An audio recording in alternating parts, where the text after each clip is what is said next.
Hello, everybody. In this episode, I have invited Divia Eden and Ronny Fernandez to talk about the orthogonality thesis. Divya Eden is a friend of the podcast. In episode 5, she talked about operant conditioning and how it works in humans and non-human animals. She's a stay-at-home mother of 4 children, longtime member of the less wrong rationality community. Yeah. Ronny Fernandez dropped out of high school and later got a GED. After that, he started a PhD program at Rutgers University studying Bayesian epistemology, which he also dropped out of. But his wife has a PhD from Harvard in evolutionary biology. I stress that these are all facts that he urged me to share during this introduction. The last thing before we get started is that this episode contains spoilers for the book Crystal Society. Only once we start talking about it. So once you hear, us bring up the book Crystal Society, you should skip forward about a minute or so to avoid spoilers. All right, Ronny and Divya, welcome to the filing cabinet. Hey, thanks for having us. Yeah, it's great to have both of you. So I guess we're going to be talking about the orthogonality thesis and how it kind of relates to arguments about whether AI will basically doom everyone. So that we kind of know what we're talking about, does one of you want to kind of give your understanding of just what is the orthogonality thesis? Ronny is on the left of my screen, so let's start with Ronny. Okay, cool.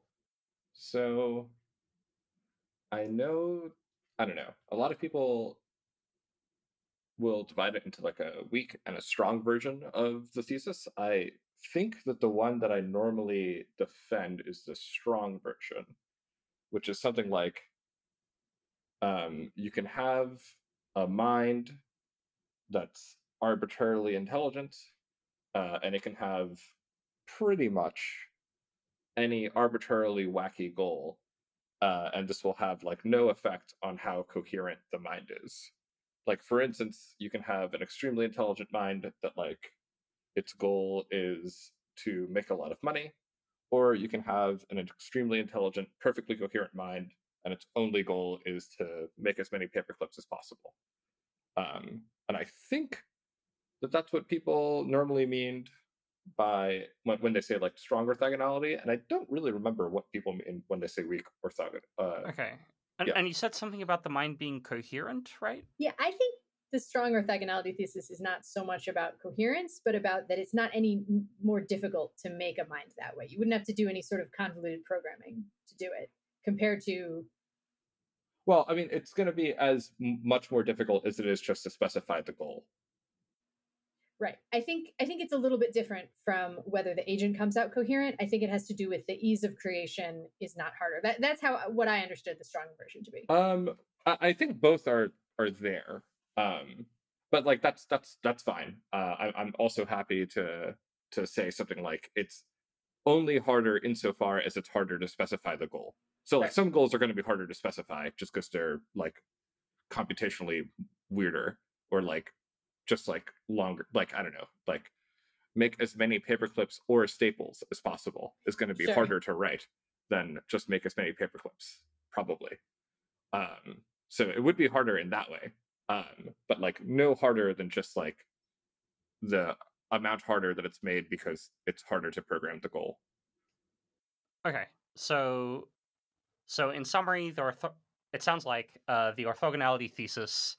I don't know. There are some components. One component is for any goal, there's some arbitrarily smart mind that is trying to pursue that goal. And then there's some add-on thing, which is the difficulty of creating such a mind is not that much harder than just the difficulty of specifying that goal. Is that the thing that both of you have in mind? It's pretty close to what I have in mind. Although, I also think that with certain ways of making minds, stochastic gradient descent is a popular way to think about making minds. There are going to be some inherent biases in the kinds of minds that they tend to find.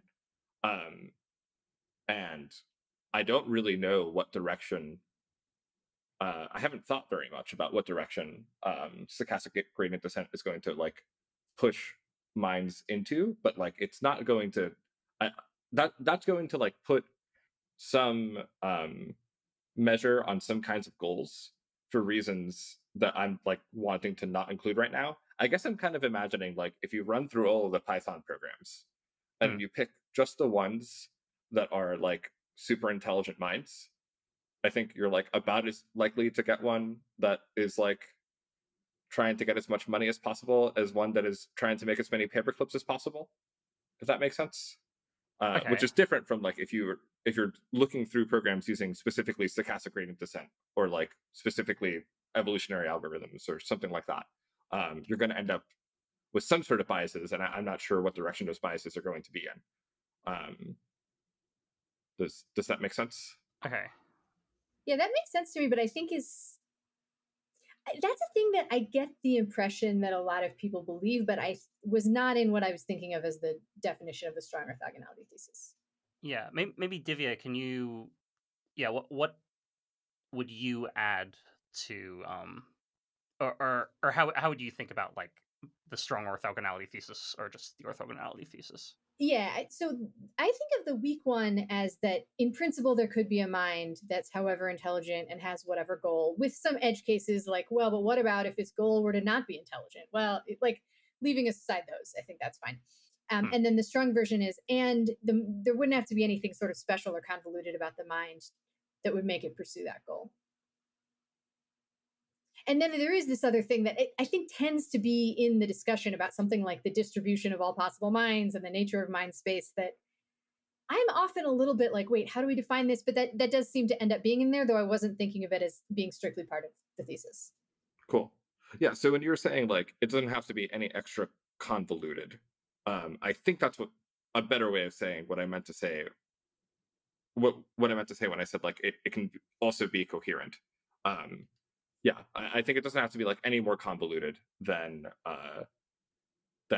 you pick any goal and you can have it be like pretty much not very convoluted. There's going to be counterexamples, like if you have the goal like never believe that 2 + 2 = 4, it's definitely going to be pretty convoluted. It's going to have to do all sorts of crazy things to pull that off. But as long as it's not a goal that like inherently requires self-deception or something, or like inherently requires making yourself dumber, I think you're probably fine. Okay, so the thing I'm getting so far is the orthogonality thesis is that for any goal, there's some like arbitrarily smart mind that pursues that goal, except for a set of counterexamples that are like unimportant that none of us really care about. So apart from that set of counterexamples, which is unimportant that nobody in this discussion cares about, any goal can be matched with like an arbitrarily smart mind. And furthermore, like the convolution in the mind is like, I don't know, maybe some constant plus the convolution in the goal. So you don't just have some simple goals where only super convoluted minds could pursue that goal. Does that sound like it's what both of you mean or are thinking of for the orthogonality thesis, or maybe the strong version of the orthogonality thesis? The strong version, yeah. Sounds right to me. You keep saying there is a mind, and maybe this is a silly point to make, but I want to make clear that we're talking about like a possible mind. Yes. Like right. Programs. Yeah. Okay. And you're also amenable to that, Divya? Yeah, totally. Okay, great. Yeah, I'm also amenable to it. All right. So it sounds to me like we all know what we're talking about the orthogonality thesis and the strong version. I think now is a good time to perhaps have like brief opening statements where you both say like, okay, what you think about the orthogonality thesis, the strong orthogonality thesis, and how they fit into discussions of AI existential risk. Ronny went first with the definition, so I guess let's have Divya go first for a brief summary of your position. Yeah, sure. Okay, so I guess I'm going to add a few caveats if that's all right. Okay. One is that I'm not making a claim to actually sort of know what I'm talking about here. I'm very compelled by these ideas and I like talking about them. sort of emphasize that I think it's entirely possible that there are big things that I'm missing. Many people that I respect seem to disagree with me. Another thing is that, not that you would necessarily think this, but I am a skeptic of the strong orthogonality thesis. However, I think it might be true. I also think even if it's not true, it doesn't mean like therefore AI is safe. I don't know. I think to me this seems like there are a bunch of obvious reasons that AIs are dangerous. So I'll also, those are my two disclaimers. Okay. And then the thing I would say about the strong orthogonality thesis, I fairly recently have reread the Arbitral document about this. Should I say what that is, or do people probably know? Yeah. You can briefly say what it is, and we'll have a link to it in the description. Yeah, so I believe this is written almost entirely by Eliezer. There are some comments. Who's Eliezer? Sorry, Eliezer Yudkowsky, who he works at the Machine Intelligence Research Institute. He has been a long-time proponent of people caring about existential risk from AIs. In particular, like he will talk about sort of fooming AIs that get smart quite fast, that will then have some goal that will destroy everybody because they want the matter for something else, and they're sort of indifferent to human values. Okay, cool. And he wrote this article about the orthogonality thesis, which I have read recently. I think I cannot repeat all of the arguments from it without it in front of me, but I did look at it. And I don't know, there's something that I'm not that compelled by, because from my perspective, it seemed like there was sort of a bunch of thought experiments about, okay, imagine this and imagine that. And I think I have trouble with this because from my perspective, I don't know what the constraints are in mind space, because I don't know how to build a mind. I can sort of introspect on my mind, which is pretty limited. I can try to think about other animals, which again seems pretty limited. Now, especially in the last few weeks, I can sort of think about these large language models, which are at least like quite alien compared to me and some other animals that I'm thinking about. But I sort of don't understand. I don't know. I'm confused about where the confidence is coming from that the constraints about how minds work wouldn't make some goals more convoluted to pursue.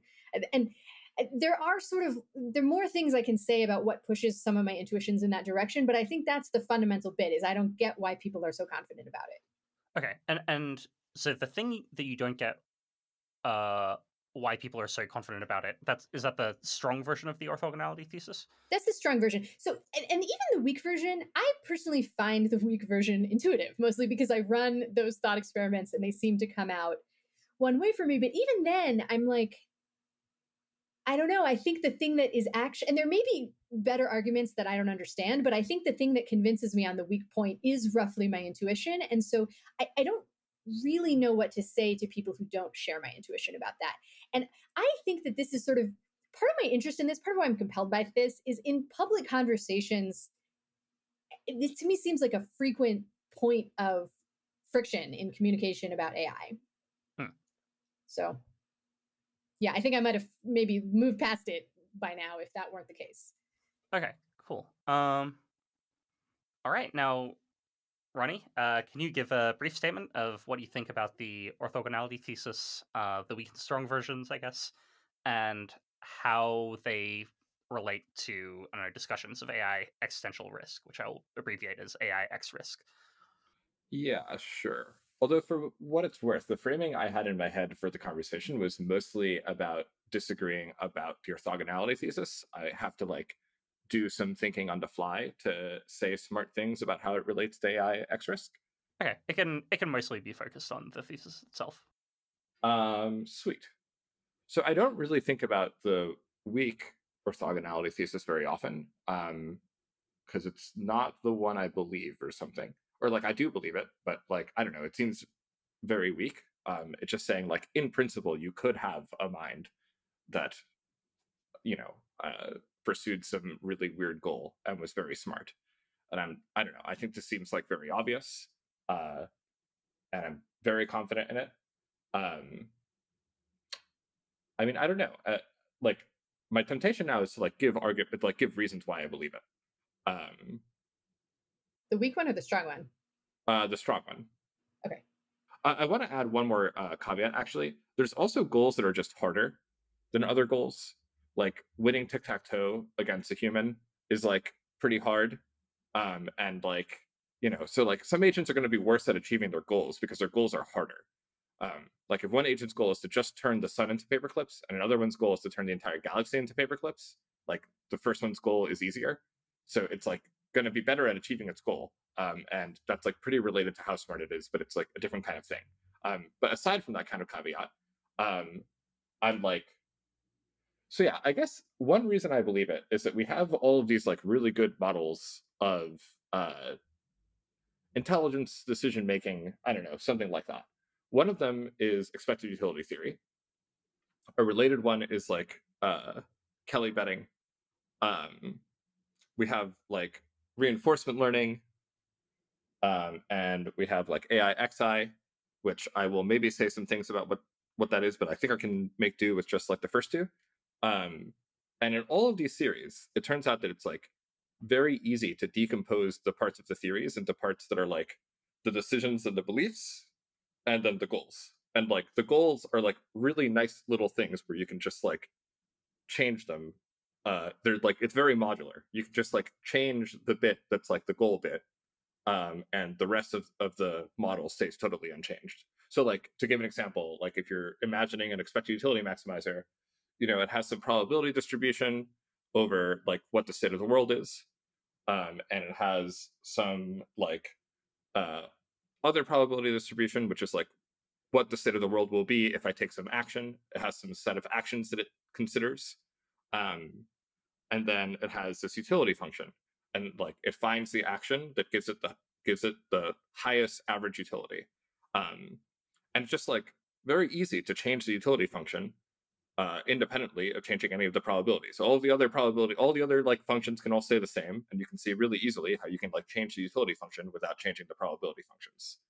And then like similar thing for reinforcement learning, like you can have, I don't know, I don't understand reinforcement learning nearly as well as I understand expected utility theory, but like there's a reward function in reinforcement learning, and like you can change the reward function very easily without changing the like learning function, or like without changing how the thing learns, or like what its possible actions are, or like changing very much about it.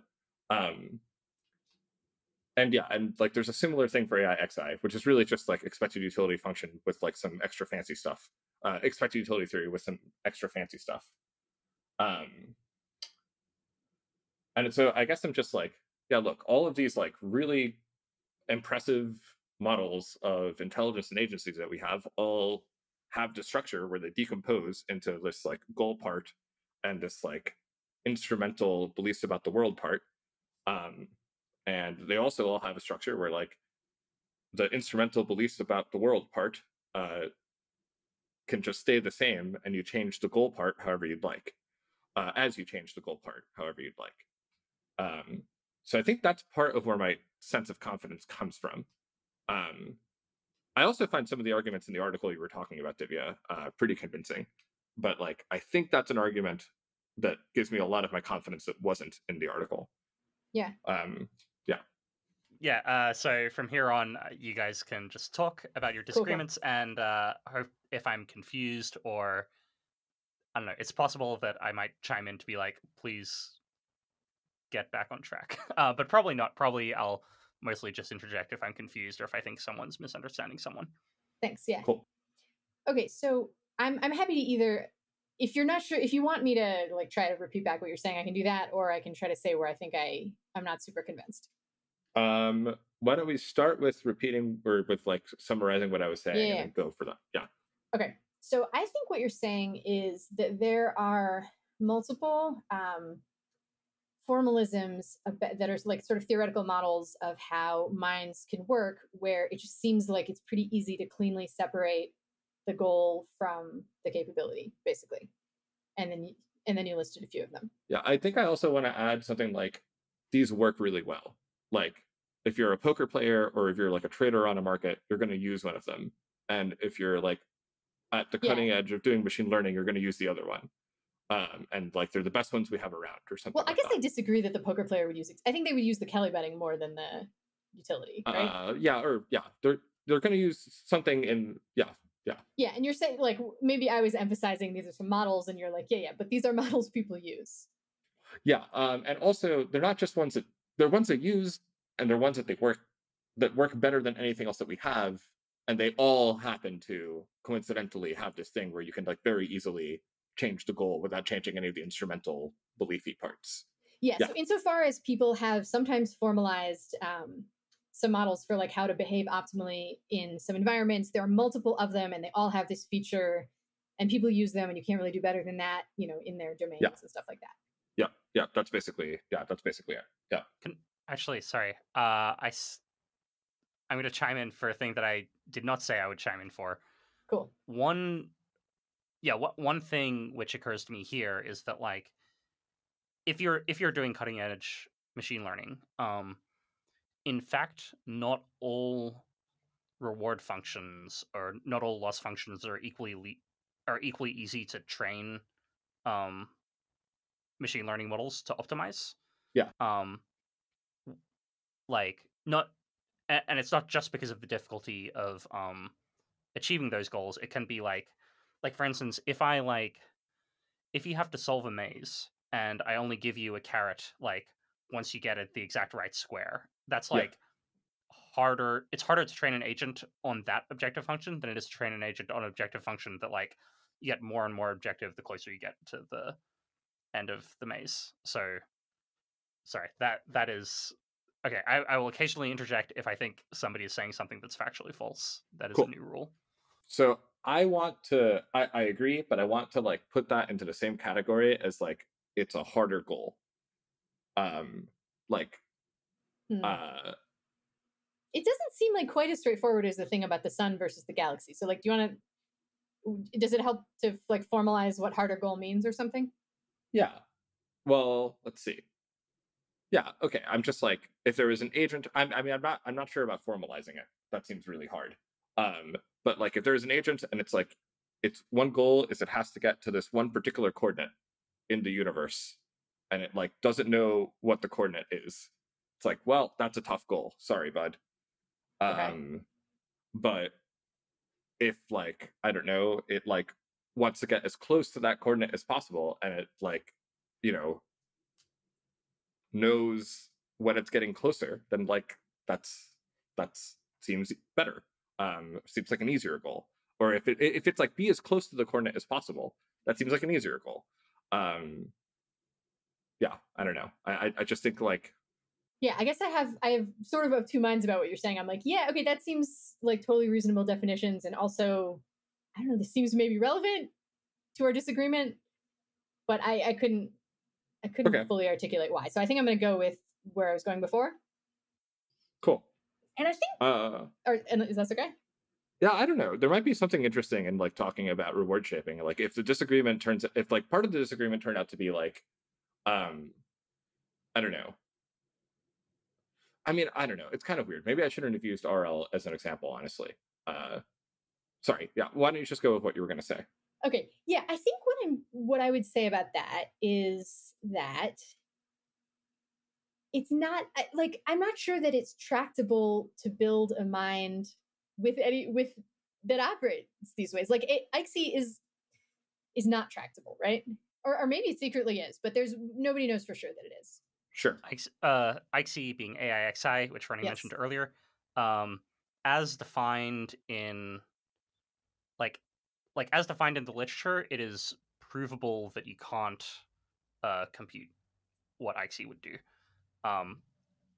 As defined, but there might be tweaks which are there might be like an approximation that's quite close that's tractable.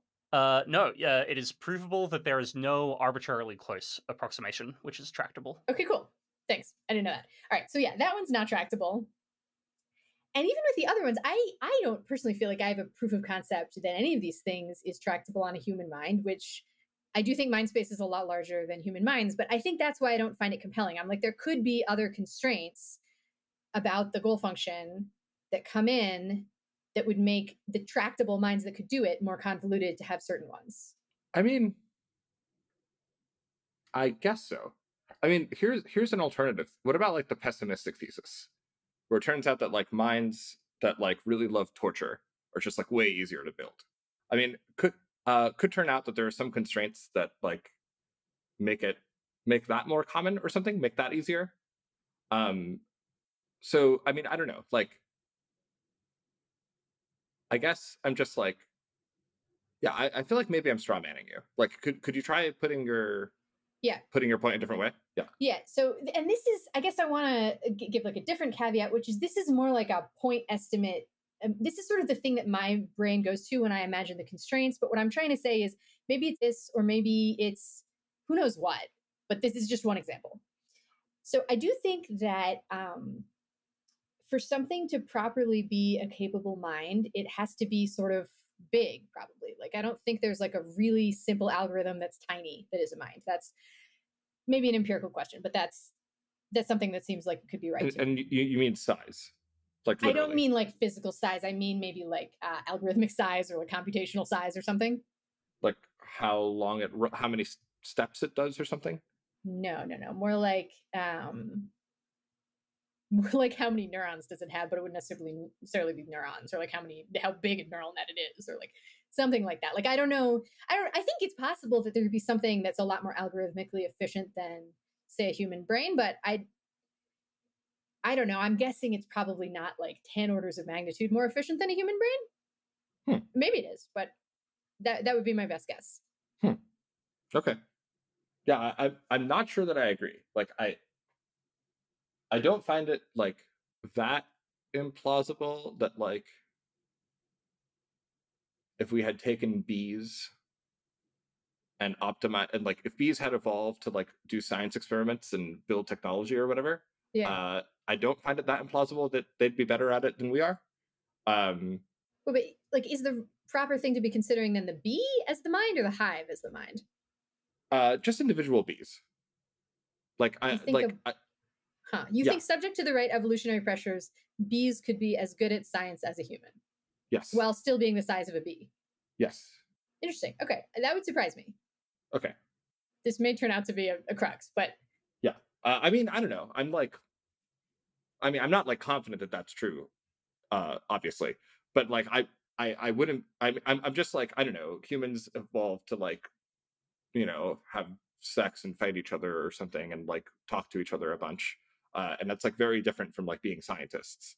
And I'm like, I don't know. Maybe not bees. Maybe dogs, or maybe like. Well, but a dog's not 10 orders of magnitude. Even is a bee even 10 orders of magnitude smaller than a human? I don't.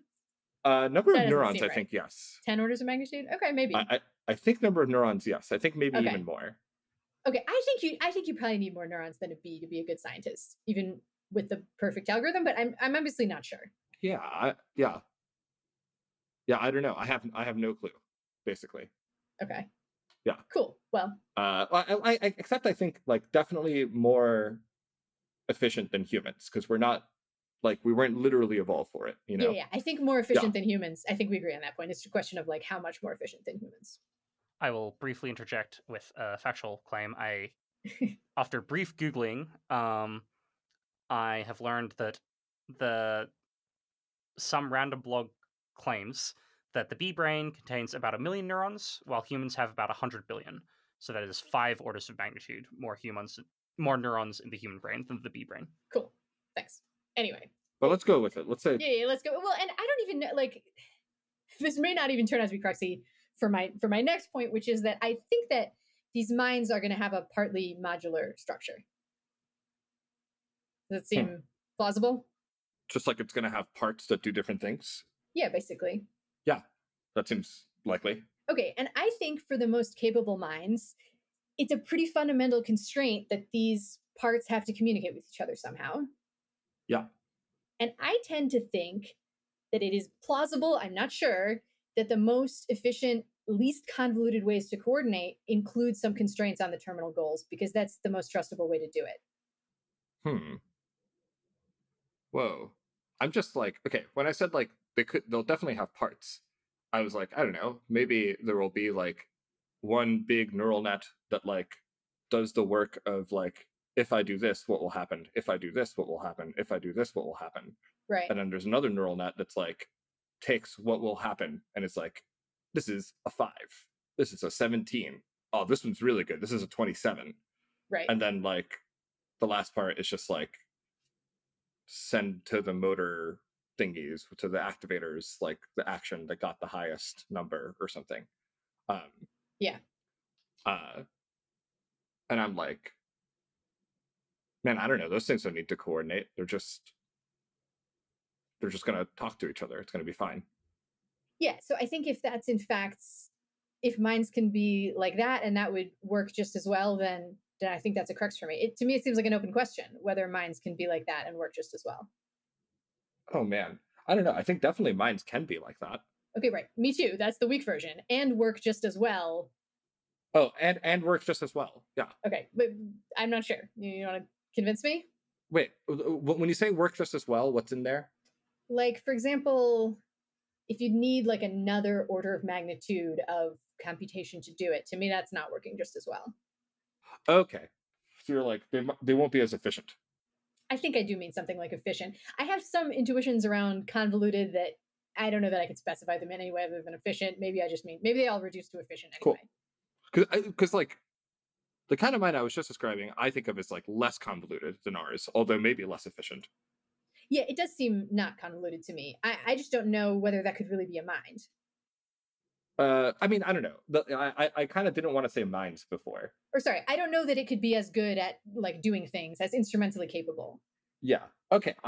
And I'm not trying for the weird gotchas of like, yeah, sure, it could, invent nanotech to destroy the light cone in, a week, but that's not really a mind. Yeah, cool. Yeah, so I'm like very confident that you could build something like this. I'm not at all confident that like it would be as efficient or something.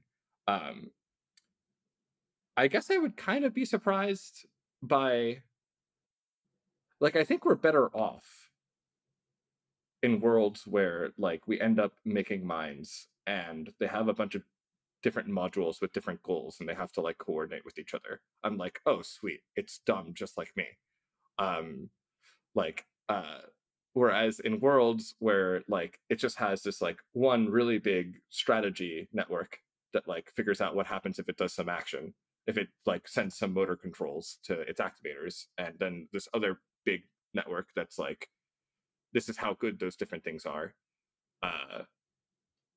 In those worlds, I'm like, oh shit, the thing's actually smart. Yeah, I think this is similar to, I'm not sure I read it correctly, but I think what you're saying is similar to Paul Christiano's comment in the Arbitral document, where he's like, if orthogonality is false, this is probably, that's sort of scary.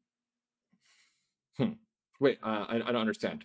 No, maybe it's not similar. No, it's not similar. Okay, never mind. Yeah, no, sorry, he was saying something else. I don't know why I thought about it. I think what he was saying was that it seemed optimistic to him if strong orthogonality were true, because then we can sort of tell the AI some sort of human values thing and then it'll do it. And constraints beyond that might be scary. Right. Yeah, that makes sense. Yeah, sorry, that is different from what you said. Yeah.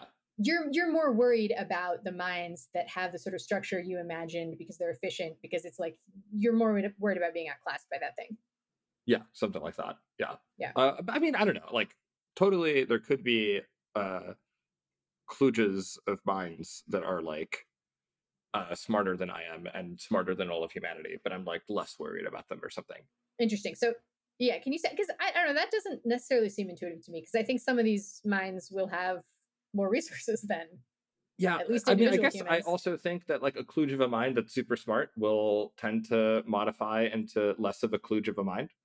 Right. Like it'll do internal trades and stuff. And just be like, hey, if you stop making me not want to exercise all the time, I'll stop making you like whatever, and then like they'll just trade and it'll be less of a problem. Okay, but see, this is okay. Wait, can we dig into how this trade would work? Because this sort of trade is the thing that I think might end up predictably modifying not just the instrumental, but the terminal goals in certain ways. Sure. So like, there's going to be some fact about the types of minds that we in fact find with whatever methods we are using when we start finding extremely smart minds. These days, it looks like that's very likely to be stochastic gradient descent. Could be something else. or I don't know, it doesn't look very likely. It's just like if it was going to be done with something that we have today, it would turn out to be stochastic gradient descent. So I don't know. There's like some biases in what goals are going to end up with using methods like that. Yeah. Do I think that you actually end up with minds that are like modulary in the way that I imagine Divia imagines? Maybe we should say more about what you have in your mind when you say that like they're module-y. Yeah, I probably don't have an excellent specification, but that part of the way that agency is sort of like, I don't know, comes together, the ability to act in the world, is sort of by querying different models that like activate only, you know, a subset of the stuff in the mind, and that I'm not sure that those modules will have a sort of clean, like, okay, I'm reporting this in a way that if they don't have any of their own goals and their reporting is like totally siloed from something that they might, for whatever reason, care about. Yeah. It doesn't seem super obvious to me either way. And again, I'm like, or there might be some other constraint that's kind of like this. This is meant to be an example, but we can go with this example. Cool. So I'm still imagining, and I'm probably just anchoring too much, but I'm like imagining like something like a society of mind type thing, where it's like there's a bunch of little subagents and they kind of like make bids in something like a market on like what we're gonna do. Yeah, and I think there might be something like that, because I don't know, because it actually seems like a pretty good, if I imagine sort of like low level types of problem solving that I can understand, having these like bits that care about different parts of the goal often seems like a pretty good way to do it. And like including what you're saying about markets, that wasn't sort of what I was trying to picture, but I think it you know, like what like Twitch plays where people get to vote on. Yeah, like I think that sort of stuff tends to work okay. Yeah. Okay. I'd actually like, could you say a little bit more about like how this isn't super intuitive to me? Yeah, could you illustrate like a low level problem where like this kind of approach seems like it would work? Yeah, let me think. Okay, let me see if this will add up. Okay, pretend like I'm an ant or something, and it's weird to even, okay, but like in some sense I can be well described as having a goal to like bring food back to the anthill. Seem okay? And I think my guess is a pretty efficient way to model this, and I don't really thought about it that hard, is something like there's part of the ant that cares about proximity to like the scent trail of ants with the scent that they put down when they're coming from a food place. There's like also part of an ant that cares about like not walking too far. There's like part of an ant that like gets some satisfaction out of like picking up food, or like part of an ant that gets some satisfaction of like putting the food down or something. Like I don't know, this is maybe a little bit stupid, but this is sort of what I was picturing. And that I imagine some degree of caring about all these things, and it's a pretty simple model, and it turns into an ant that brings food back. Okay. And that seems like a good way to get an ant that brings food back to you. I mean, it seems like a pretty simple way to do it that I would expect. My specification is probably wrong because I probably don't know enough about ants, but I'm guessing that there's something kind of like that produces pretty functional ant behavior. Yeah. Okay, cool. Man, doesn't this seem like annoying though? Because then parts of the mind are like, I don't know, competing with each other. I mean, it does seem like part of the minds are somehow competing with each other. Yes. Yeah. Whether I do not personally feel annoyed by this, but yeah, it does seem like that happens. Yeah. Cool. You don't feel annoyed by different parts of your mind competing with each other? No, in part because I trust that, like, I mean, again, I have some intuition that an ant is pretty limited by how small it is neuron wise, but that with someone like, if people add capability and introspection, then I think it ends up turning into something pretty cool. Okay. I'm just like, man, there's this other way that you could do it, where like you just have this one function that tells you how good a thing is, and it has like, you know, a term for like how close you are to the food or whatever, or how close you are to the trail, and then you just like put some coefficients on the different terms. and then like you don't have different parts of your mind competing with each other. There's just like this one number that you're trying to make big. And I don't know, I guess it seems like less self-defeating or something. I mean, it definitely seems like there's something a lot more coherent about that. And there isn't the element of sort of, I don't know, like gas on the pedal, gas on the brake, things working at cross purposes. Yeah. So I guess I'm trying to gesture towards an argument or something, or like an intuition I have that's like, if you're a kludge of a bunch of different competing things, and you get the option to like make yourself more one thing, that you will. Yeah, so I agree with that. And cool. I think the process of becoming more of one thing will involve, in many cases, some changes to the terminal goal. Yeah, I mean, I agree with that. But I'm like, does that get us convergence? Because like that's what we need, right? Well, okay, wait a minute. I'm willing to address that, but I also think like a thing that is perhaps not what you're doing, but that seems to come up sometimes when I talk about strong orthogonality is I'll be like, okay, here's some reason that I think there might be some constraint on some goal. And somebody's like, well, we're still all, but that doesn't get us what we need. And I'm like, no, but wait a minute. Like, I wasn't trying to argue that point. I was just trying to say that. Sure. No, I when I said what we need, I mean what we need for strong orthogonality to be false. Oh, I see. Like what we need is some form of convergence, right? Or like some form of like. No, I don't know. I mean, it seems like it might. So like when I imagine, oh, sorry. Okay. Yeah, I get it. You just mean convergence on goals, not on like with humans. Yeah. Even if it's convergence on like whatever. Yeah. Yeah. I think something. Yeah, I think it might. I'm not sure. I think it's plausible that it does. I think it's plausible that something like integrity is a convergent terminal goal because agents with that are much more trustable and then they can create various deals, including with themselves. So you mean like the different modules will tend to like be trustworthy in their deals? I think there's some advantage to doing it, yeah. Okay, cool. I guess I don't think of this as terminal. I tend to think of this as like instrumental. Like I think it could be implemented either way. Yeah. And sure. I tend to think that the instrumental one, because I'm assuming this communication is happening within a mind, I think it doesn't work as well because it's not as trustable as the terminal one. Word. Are you willing to like totally cede ground on minds that are like thousands of times less efficient than we are? I think so, yeah. I mean, like, yeah, I think that to me is like the weak version, which seems right to me.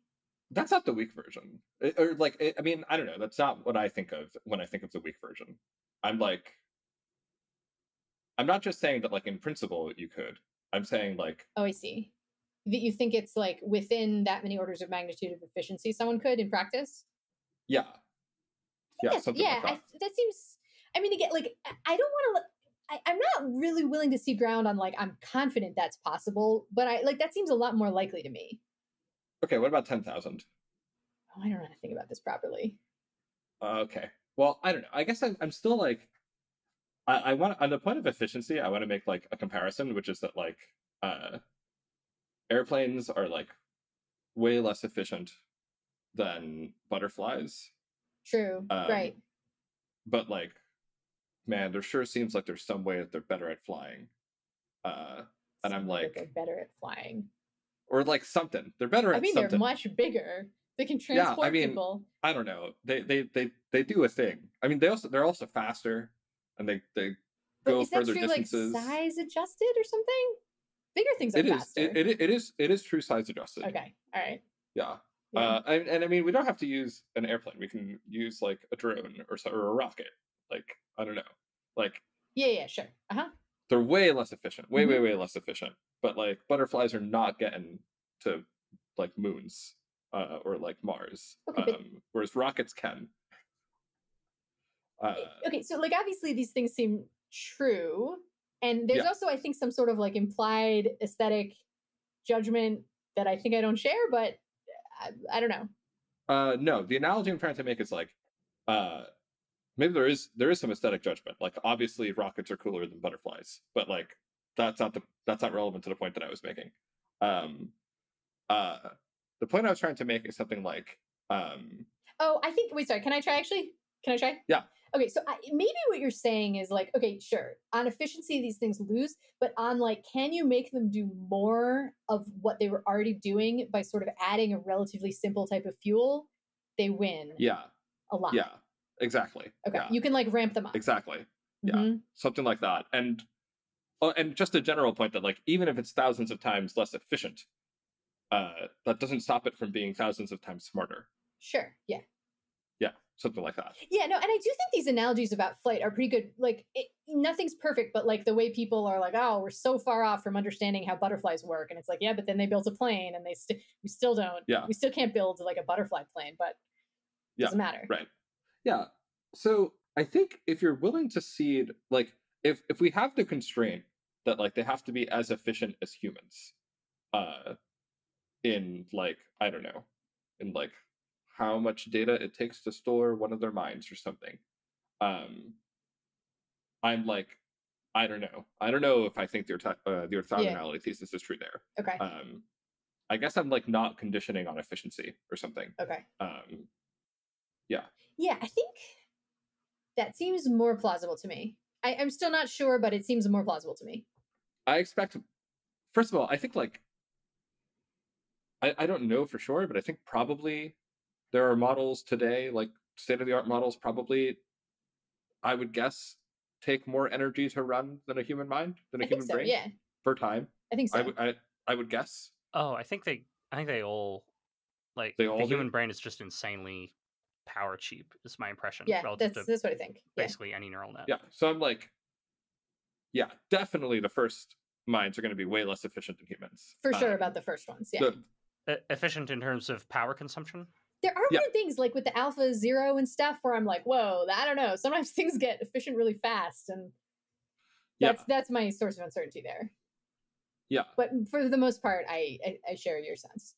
And I'm also like, I don't know, efficiency in terms of like how much data it takes to store you, or how much energy you use, or like how big you are. I'm like, man, that's not the efficiency that matters. I'm like worried about efficiency in like data. Okay. Like training data? Yeah, like how, I mean, I think right now humans are more efficient on this than like any current system. I think that's right, yeah. But yeah, I don't. Yeah, something. I mean, even more practically, it's just like efficiency in time. Like just like even if like you need way more data, if you can learn as much as a human, like much more quickly, even if it takes you much more data, I'm like, which these models can, right? I mean, because it takes years for the humans to do it. Sure. Or like, I don't know, in the case of like Alpha Zero or whatever, I'm like, it like learns to play Go very well in like, I don't know, a couple days or something. Daniel might know the actual answer. Yeah, I think that Alpha Zero, in terms of like wall clock time, like the amount of time that you would have had to wait, I think it was a couple days. But like it played way more games than a human would have had to. How about than Human Society? Did it play more games than Human Society? I can Google that and get back to you if you want. You don't have to. Yeah, and in some ways, the correct, well, I don't know correct, but like one comparison someone might want to make is like the number of games it would have to play versus a human that was only doing self-play, which we kind of don't know, right? Because no top Go players only ever did self-play. Yeah, like... Yeah, I kind of want to compare it to humanity anyway, rather than an individual human. I think that's like the relevant comparison for AI risk stuff. That's how I tend to think about it anyway. It's like, it's not like, just because something's smarter than one human doesn't mean it's smarter than like human society.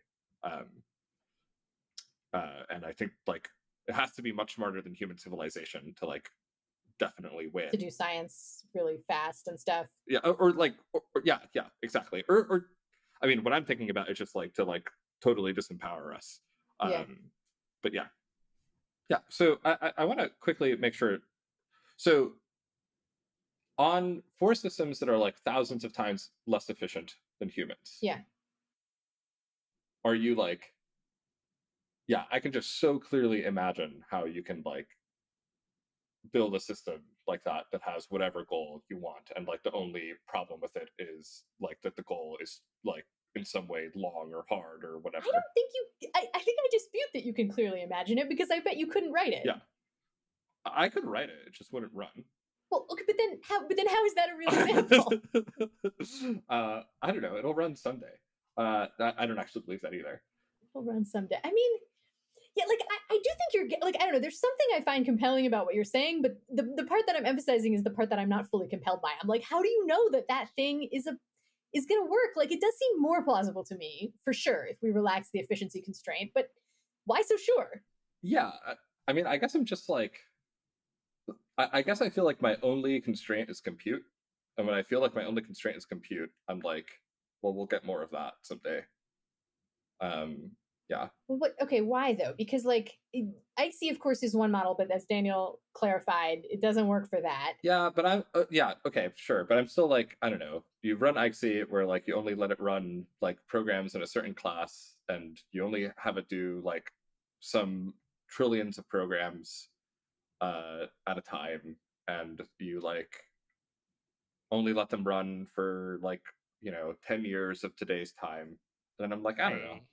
That's gonna. I can confirm this is computable. If people want to look into it, you should search AIXITL. Anyway, go on. And then I'm like, I don't know. There's know. some algorithms that like That's just gonna like do something. No, but some of these algorithms take just so much compute that they'll never have it, right? Yeah, maybe we'll never have it. Like I don't know about that one. And this is sort of an example that arguably undermines my point. But I remember I took a college class about the Turing test, and we had some sort of thought experiment about like, okay, but let's say you had a finite state machine, but it was so huge. Is that thing like really should I say what a finite state machine is? Yeah, let's briefly say.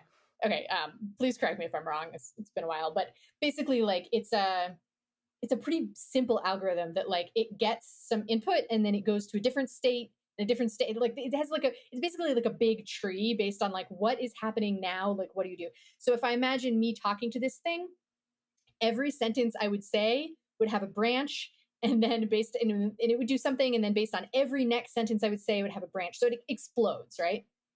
Yeah. And so this was meant to be a thought experiment about like, I don't know, that sure doesn't seem like it's doing some sort of conscious thing according to some set of intuitions, but like also in the limit, of course, someone could make that and it could respond, it could pass the Turing test of, any finite length. But then we're like, okay, next step, assignment is do a calculation of whether something of this form could fit in the universe. And the answer is no. Yeah. And ultimately, like, I don't know, I see these large language models and I'm like, okay, they're not finite state machines, but like there was in fact some way to do something kind of like that was totally tractable, and we didn't know that. Like I didn't know that then, maybe someone else did. So that's why I'm like, okay, there could be, you're imagining something. I'm like, yeah, maybe there's a tractable way to do it, but maybe there's not. Yeah, I don't know. Oh, gosh, how do I? Okay, but like, here's the thing you could do, like,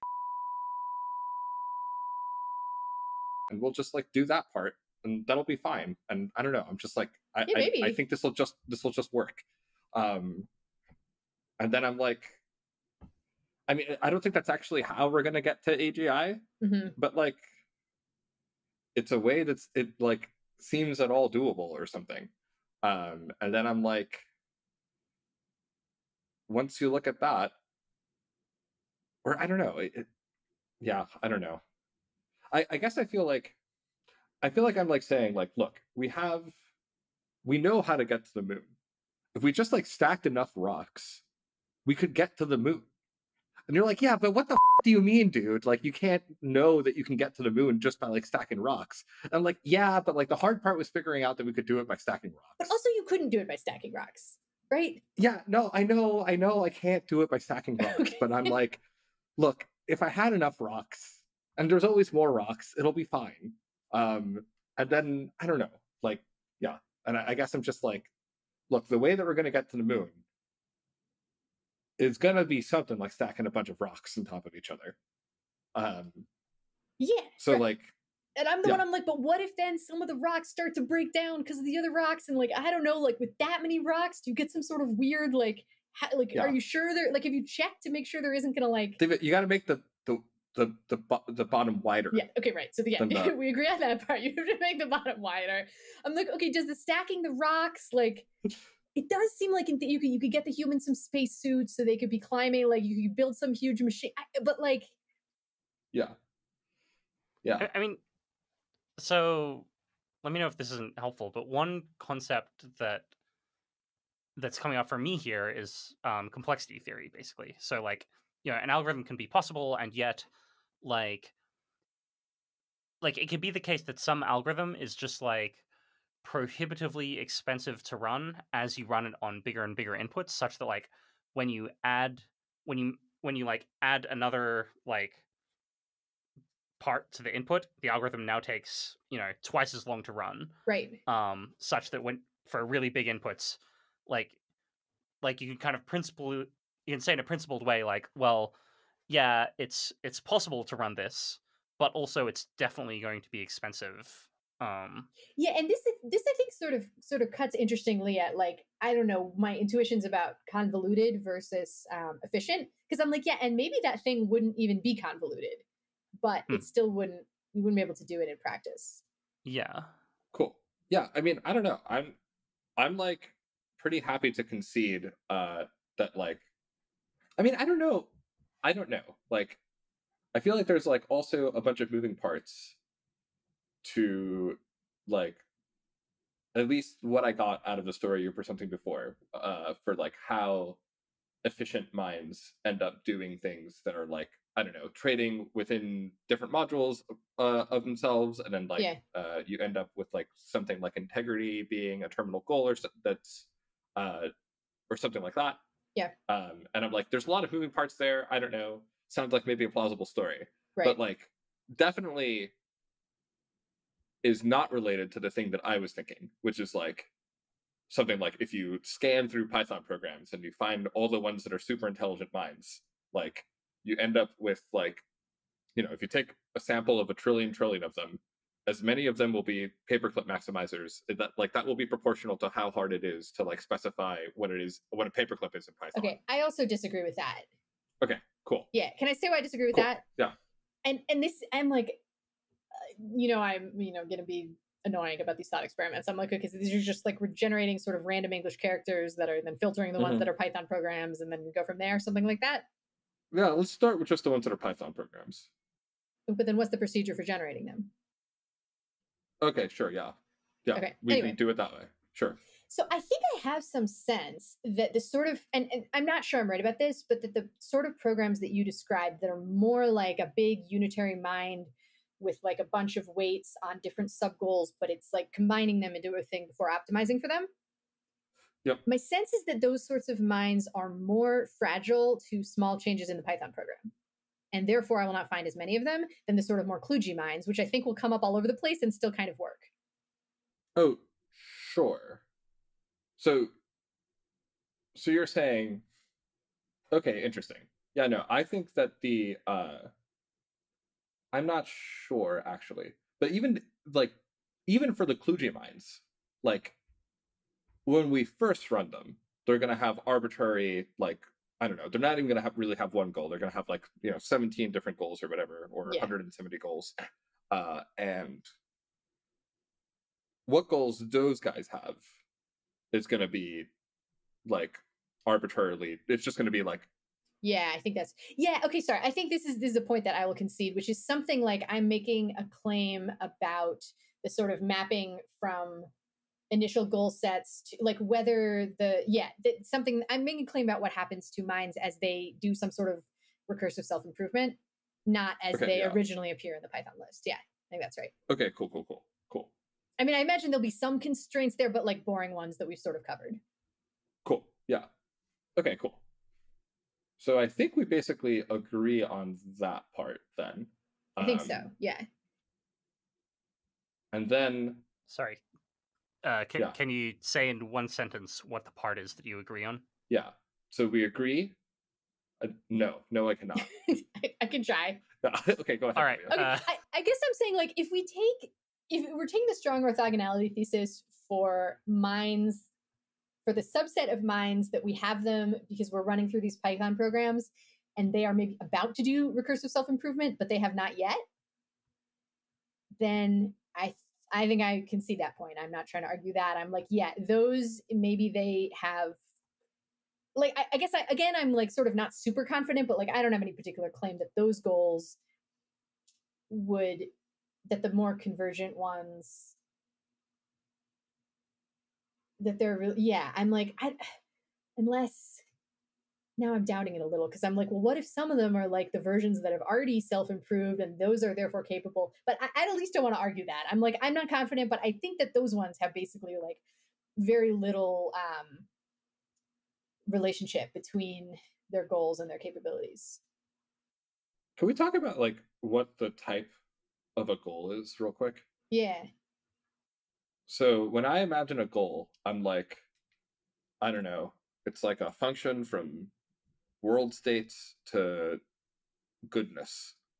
Okay. Often I think of goodness as a real number. Doesn't have to be though.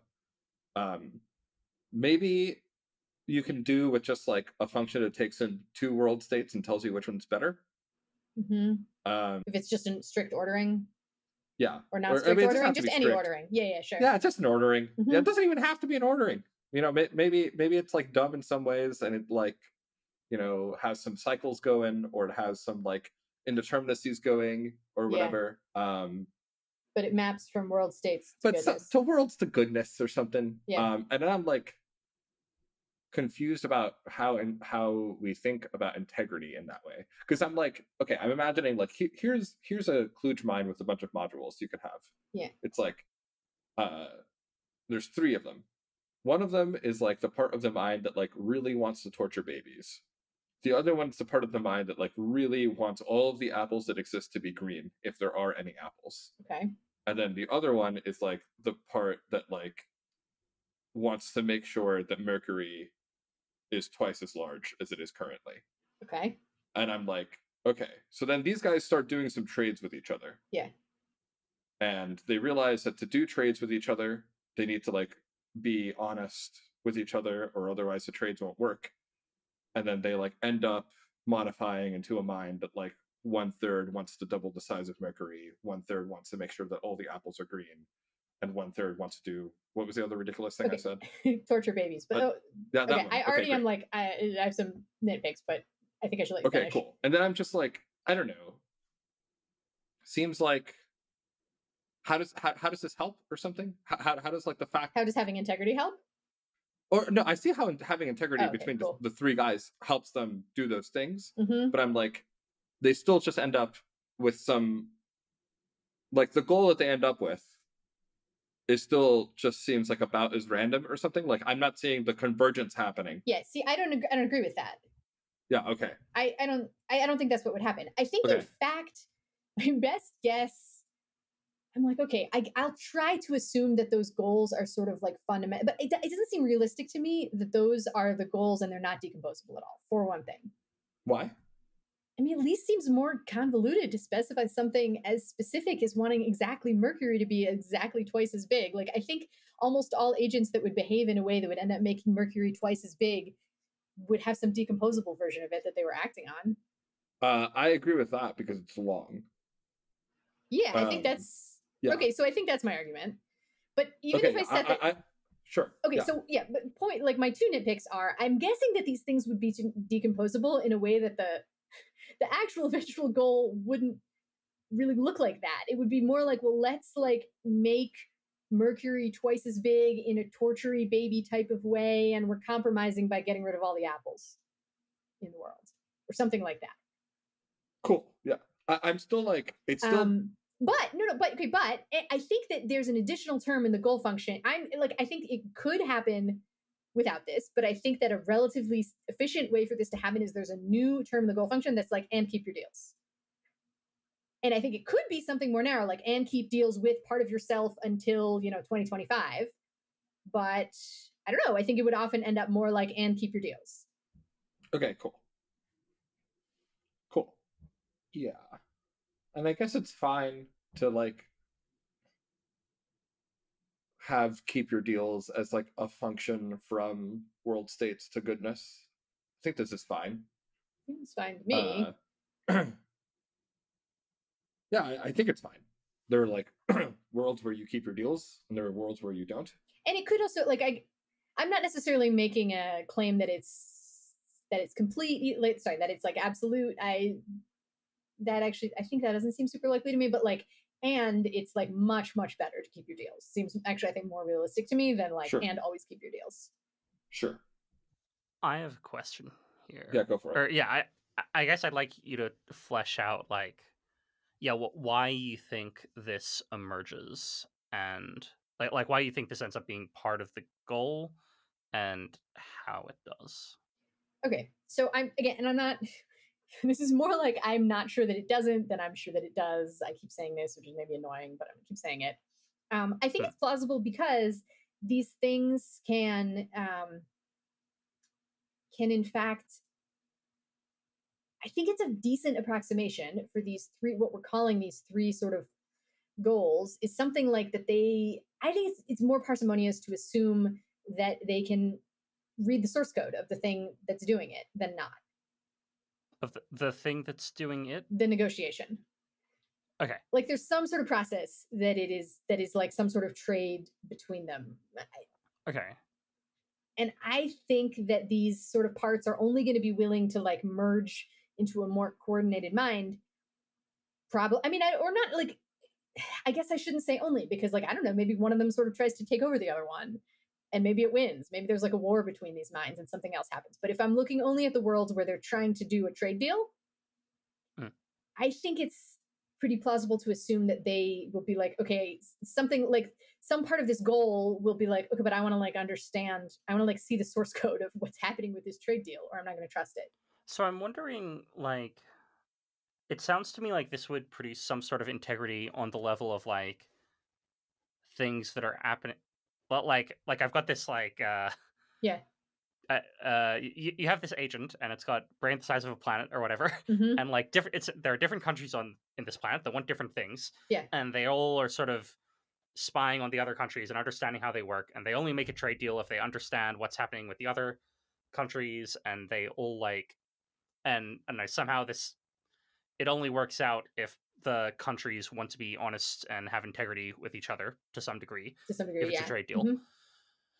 But that seems like a thing that's just happening within the mind of this system, rather than like being relevant to the system's kind of behavior with things outside its own head. Yes. Okay. Yeah, so I think I think in some cases I could imagine what seems to me like a pretty strong counter argument that's like, no, but there would be this rider on the integrity clause that's like, integrity is like very valuable with things that are inside of your mind and not outside of your mind. Okay. Right? Is that where you're going with this? Yeah, or I guess I just wasn't even sure, like to the extent that like when we're talking about goals, we're talking about things which like influence kind of the external behavior of the system, which is, I guess, which provisionally is what I care about. I mean, I don't know. Let's just stipulate that. Then I'm not sure how this internal bargaining. I'm not sure how the type of integrity you get with this internal bargaining has anything to do with like external integrity, or goals as understood as like ways the agent manipulates or cares about stuff outside its own head. Yeah, I mean, so I'm not sure that it does. It seems plausible to me that it's more efficient to do it that way, is to sort of adopt a terminal value of integrity, that, especially because a scenario that seems more plausible to me than, sort of as I was already saying, than these three sort of like monolithic random goals, is that if we're talking about minds that are sort of working to become more coherent, I'm guessing they started with more than three and they were sort of smaller and dumber, and they were gradually trying to like come together in a more coherent thing in a ways that involved like repeated games of like, I'm going to make this trade, but like, okay, like new sort of conglomerate that I'm like now buying into, I can predict that there will be further trades, and like, don't just make a deal that's like positive sum according to your new goal that I've merged with, but like try to see if like I would have agreed to that. Like, I don't know. It's, when I sort of imagine this happening in a multi-step way within the mind, it just seems to me like it's at least plausible that this is a more efficient way to do it. in a way that generalizes outside the mind, though I'm not sure. Okay, I'll hand it over to the two of you now, but I feel like I have a better sense of what you mean. Yeah. Sorry, can I say one more thing, actually? Yeah. I think there's also, in fact, going to be something like a constraint on these little kludgy parts about how they even communicate what it is they care about with each other that could plausibly, in my mind, though again, I'm not sure, produce other terminal, not just instrumental values. Could you say a little more about why you think that, or what that looks like, or something? Yeah, something like, okay, it's good to try to run some sort of communication process at all. Seems like a plausible thing that could end up being a terminal goal.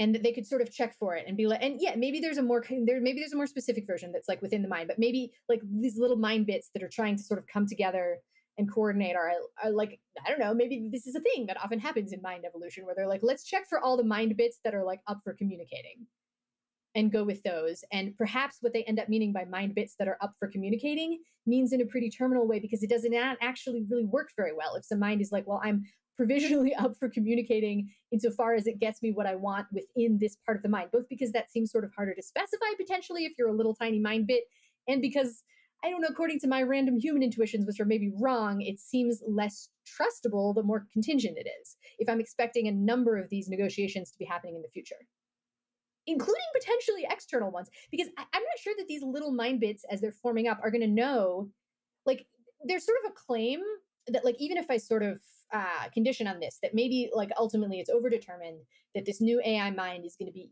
more powerful than anything else in the universe. Like, how does it know that yet?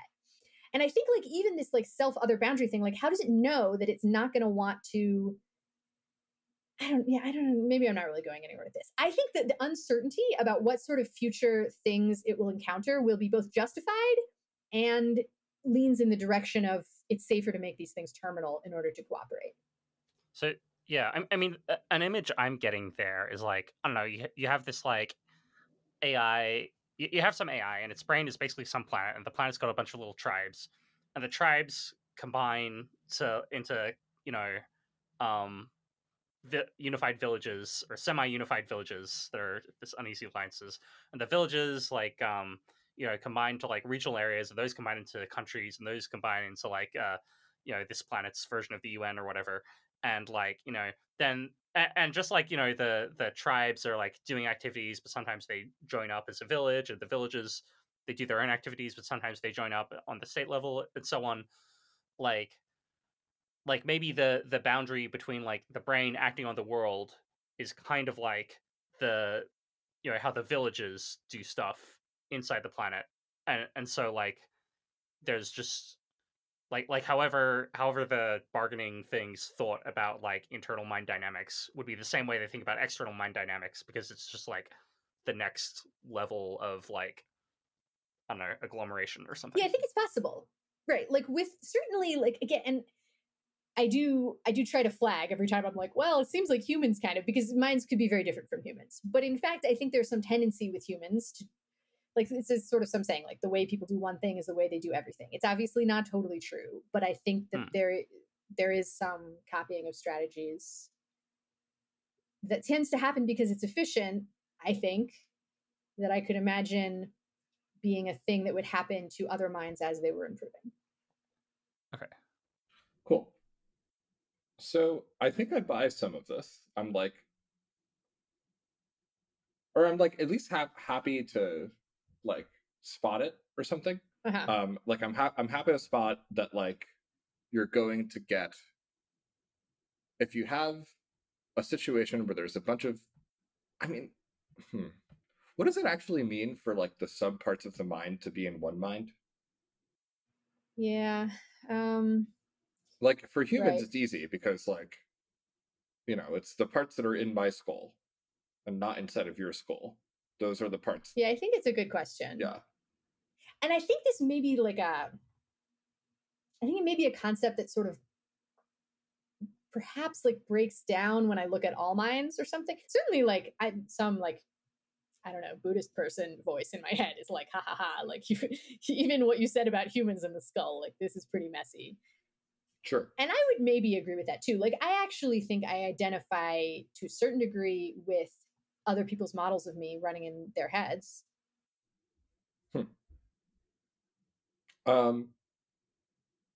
Yeah, I don't know. Sure. I guess have you ever read the book Crystal Society, by the way? No, I know a little bit about it, but I haven't read it. Has everyone that you've ever talked to about this told you that you have to read it? Because you have to read it. I mean, you really should read it. I accept an additional recommendation. I have gotten recommendations, yeah. Okay, cool.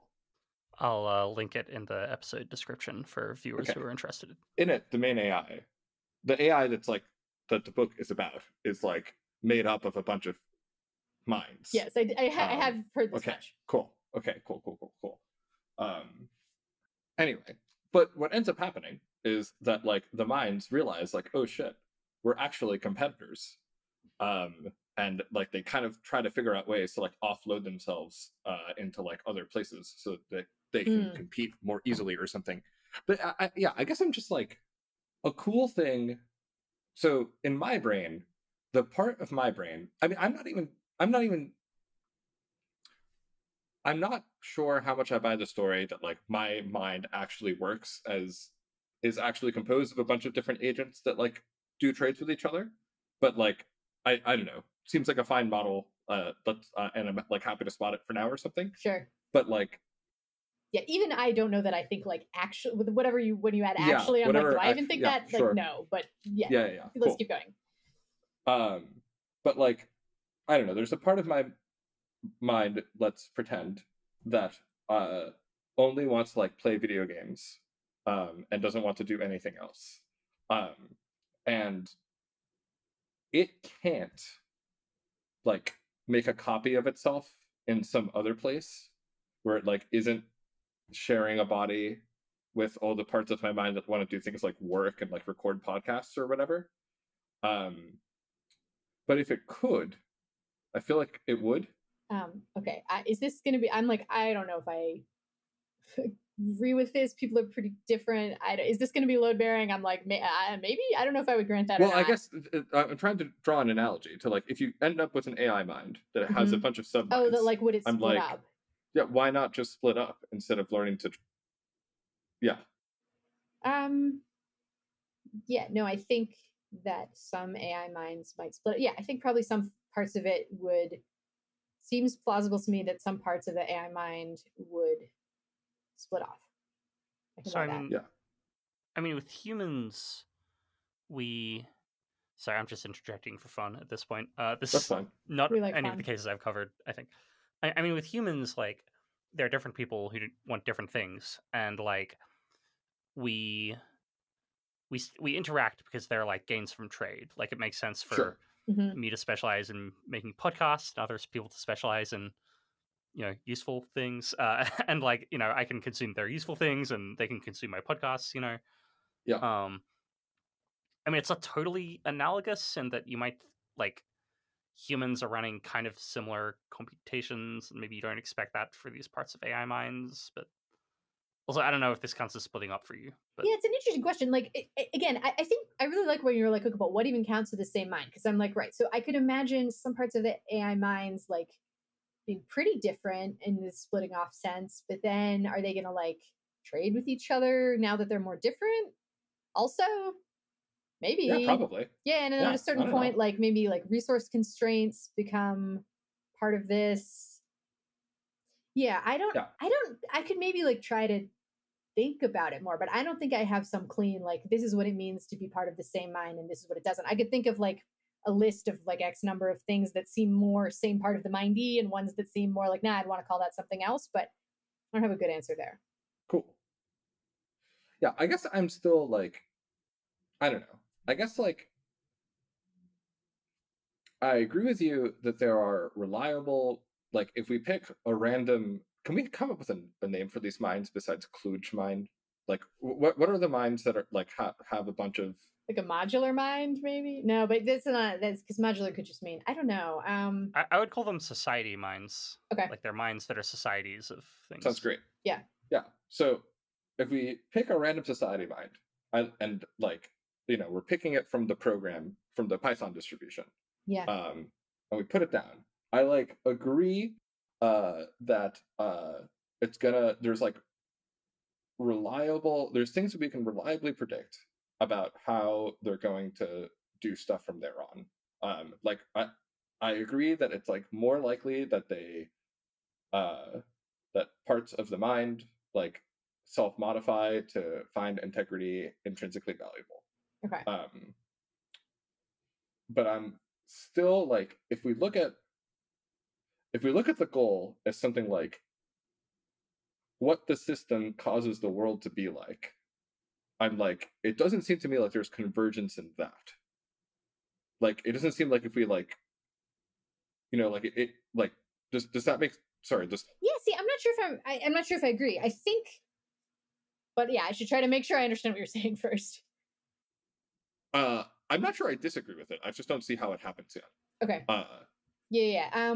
So I think what you're saying is like, okay, you've added some constraint like integrity that arguably we're like, okay, that's sort of like a maybe non-random part of the goal set that come out of these society of minds once they self-improve. But if we're sort of like looking at eventual world states, does that really even matter? Like, does that feed into anything that makes the world look different because we added this integrity constraint? Yeah. I guess I'm like, if we define the goal of the system to be something like what ends up happening after 1,000 years if it's the smartest thing around, I'm like, those are still going to be just as weird and varied if we like did it a million times by picking Python programs that were kludges. Okay, can I make my potential counterpoint? I'm like, okay, so this is like, I'm not sure that it'll turn out this way, but I see a plausible case for integrity being in there. I could see a plausible case for like something like trying to communicate at all in there. Mm-hmm. And then I think that the eventual universe states now depend on who was already there, potentially, because these things might interact with them in somewhat predictable ways.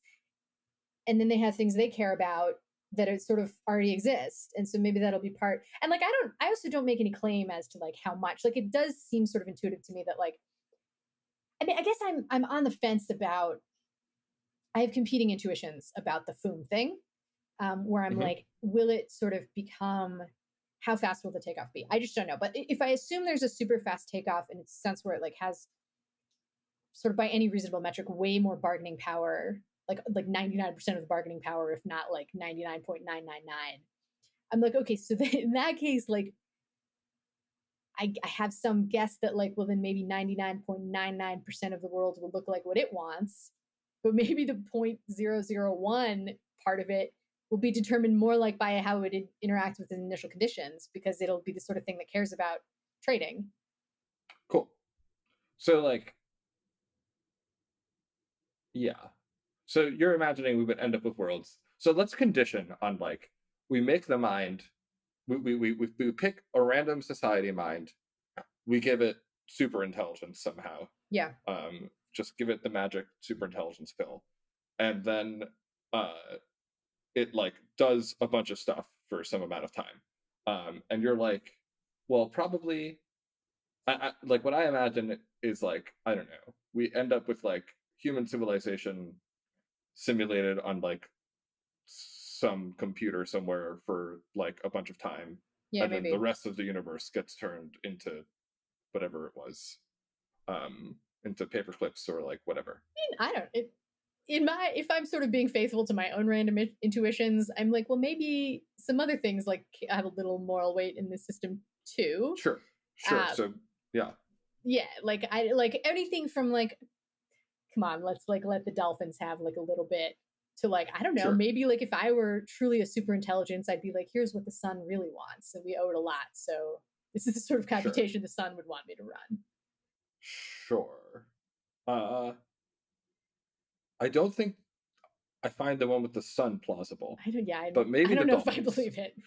It seems a lot less plausible than the dolphins, but I don't totally dismiss it. Cool. I'm like, does it, like in a tree seems way more plausible than the sun, and the dolphin seems way more plausible than the tree. I guess a part of the thing that I find counterintuitive about this is that it seems kind of like a mistake. Like, it kind of messed up. Like, it should have just been doing integrity with itself, but it did this like workaround thing where like to do integrity with myself, I'll just do integrity with everything. And then like, because of that, because I already self-modified myself into doing integrity with everything, so I'm gonna give the humans some stuff. And then I'm like, I don't know, why would it mess up that way? I mean, I don't know. I don't know that I can justify this, but my like random sort of linear expected value intuitions consider it a mistake, and my sort of random, I don't really understand them, geometric expected value intuitions do not consider it a mistake. I guess this is a reference to some blog posts about geometric rationality by Scott Garrabrand. Yeah, though, I mean, these ideas about geometric versus linear are not, so he expanded them, but like, for example, geometric mean versus linear mean is like a pre-existing thing people sometimes talk about. Okay, Cool. Yeah. And so wait, got excited. I also think something like, if this AI kind of like conditions on running strategies in like all possible worlds, where it has some uncertainty about how powerful it's going to be, I think it's totally the right thing to do. To do what is? The more valuing integrity terminally, not just with itself. Yeah, because let's say it's like, I don't know. And again, people like Eliezer has been like, no, you don't understand how decision theory works. And probably he's right, but like, I still think it's correct to talk from my own understanding, because I don't yet know why it's wrong if it is wrong. Sure. I think in some sort of uncertainty about what it is and what its power level is going to be, it's good to do it. Yeah. But then I'm like, man, I don't know. Like, okay. So we take random society mind, we instantiate it, we make it super intelligent, and then it's like, it's hanging out with itself, negotiating with itself, figuring out what it wants to do. And in the process of that, a bunch of the modules inside of it, maybe the majority, modify themselves to like want to do integrity and want to do lines of communication. Mm-hmm. Then it like talks to the humans, and it says to the humans, hey guys, we want, or whatever it says, we want really badly to like turn everything into cheese, including you guys. We thought maybe you might also be into being cheese. And then the humans are like, no man, we really, really don't want that, and like we'll try to kill you if you try to turn us all into cheese. And then it's like, okay, well, how about I like give you one planet and I'll turn everything else into cheese. Yeah. And we're like, okay, yeah, sure. And then it says, okay, cool, that seems like a good trade to me. And then we get one planet.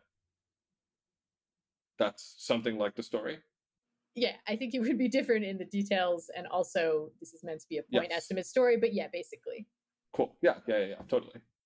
Definitely none of this is going to happen, and definitely none of the things that I said are going to happen, because that would just be, just like such a wide space of possible things that could happen.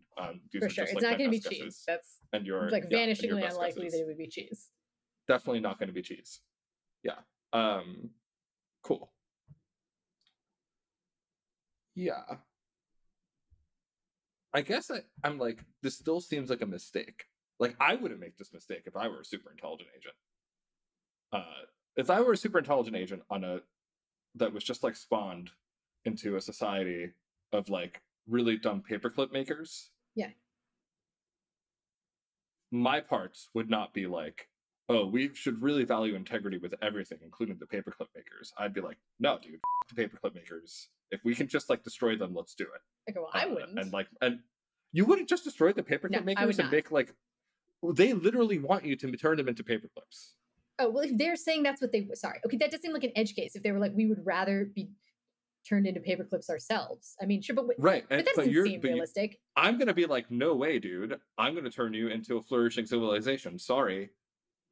I don't know. I would be like, I'm going to be like, does anyone here want to be uplifted gradually and have a slightly more intelligent conversation about this? And if anyone says yes, I will start there.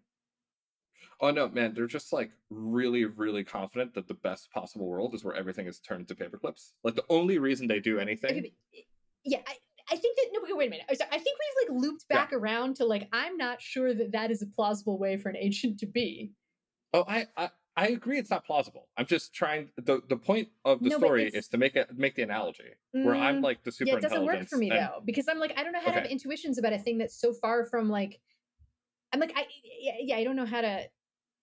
I think my intuitions there are useless because I think they depend on me imagining structure to this agent that I think would be incompatible with it being this way. I also want to chime in and say like it feels not quite analogous. Like humans are not quite so single-minded or that too. Yeah. I don't know. It seems to me like that matters for the analogy. Why does it matter for the analogy? Because you're imagining you're a smart agent and you're surrounded by these things, and the only thing they want is like to turn everything into paper clips, and somehow that's why it's like not useful for you to have them around. Whereas like humans, we're like kind of flexible. We could do stuff for a bit of food for ourselves. These paperclip people, they're like doing a pretty good civilization. They like farm food and they like get themselves fed and stuff, and they like have laws and stuff to like prevent each other from fighting and such. But they do it all because like they realize that one day the universe must be turned into paperclips. Yeah, it seems implausible to me. I agree. It's wildly implausible. Impossible. Yeah. But so to the point where like I don't know how to have moral intuitions about these things.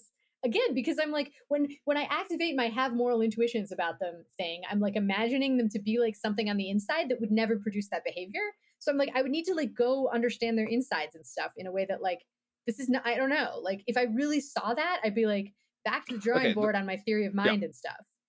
It doesn't matter. The actual truth is that I would like be nice to them anyway, but it's not because I like made a trade with them. No, because you fundamentally value being nice to people, right? Yeah, or something like that. Right. Yeah. So like, I don't know that an AI would, but I think also an AI might. Yeah. It's like terminally value being nice to people. Yeah. But I'd be a real hard ass at first. I'd like really make sure that I was going to win, and then like I would give them a little bit. Yeah, that seems. Anyway. Yeah. Yeah. Fair enough. It still feels though like, okay, if I were a super intelligence whose only goal was to make paperclips, I would not make the mistake of like having my parts learn to like do integrity with everything.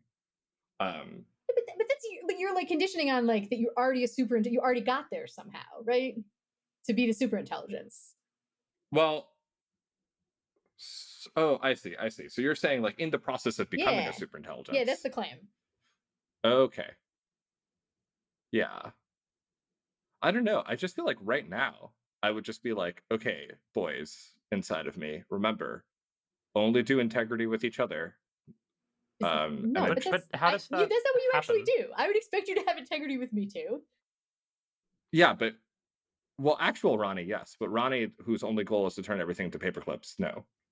But sorry, I feel like you're imagining like this society mind thing where there are a bunch of little guys running around making deals with each other. It somehow adds up to agency in a way that is still a little bit unclear to me. But sorry. And then you're like, aka the large voice in the sky, would yell at everyone in the society to. I don't get how this works. Sorry. Well, I'm imagining that I'm already a society. Yeah. I'm imagining that humans are in fact already society minds. Okay. Okay.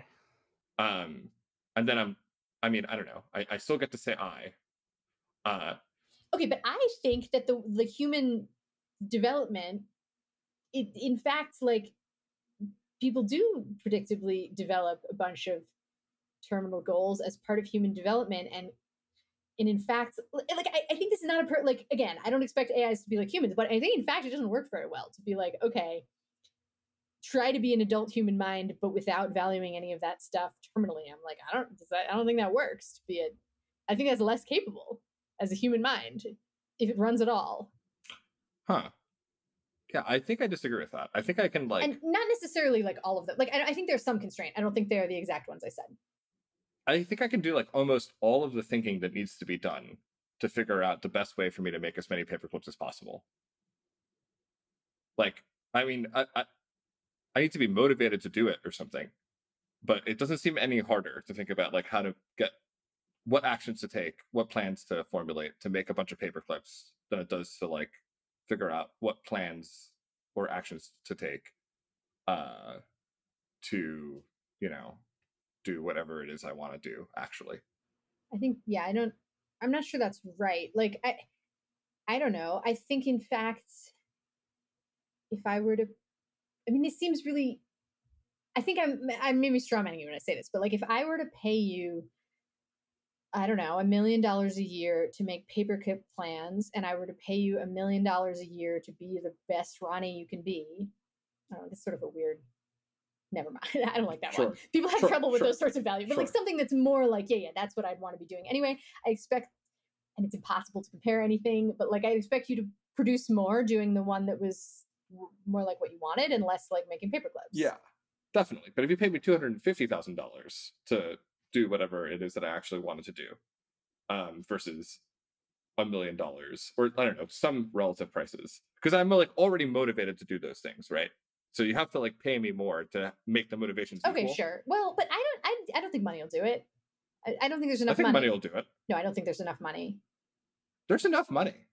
Sorry. Maybe you don't like money as much as I do. I really like money. I think if I were to pay you $1 million a year to do research on the topics of your interest versus $1 billion a year to come up with paperclip plans,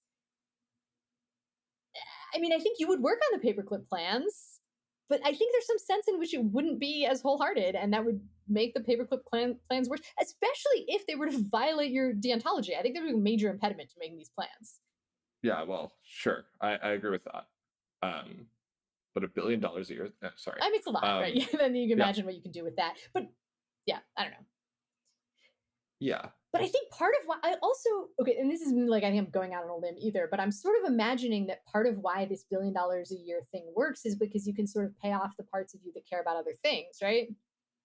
Sure. Yep. In a way that I'm like, okay, so if I'm imagining some mind that I'm still like, I don't know, I can't really picture this mind.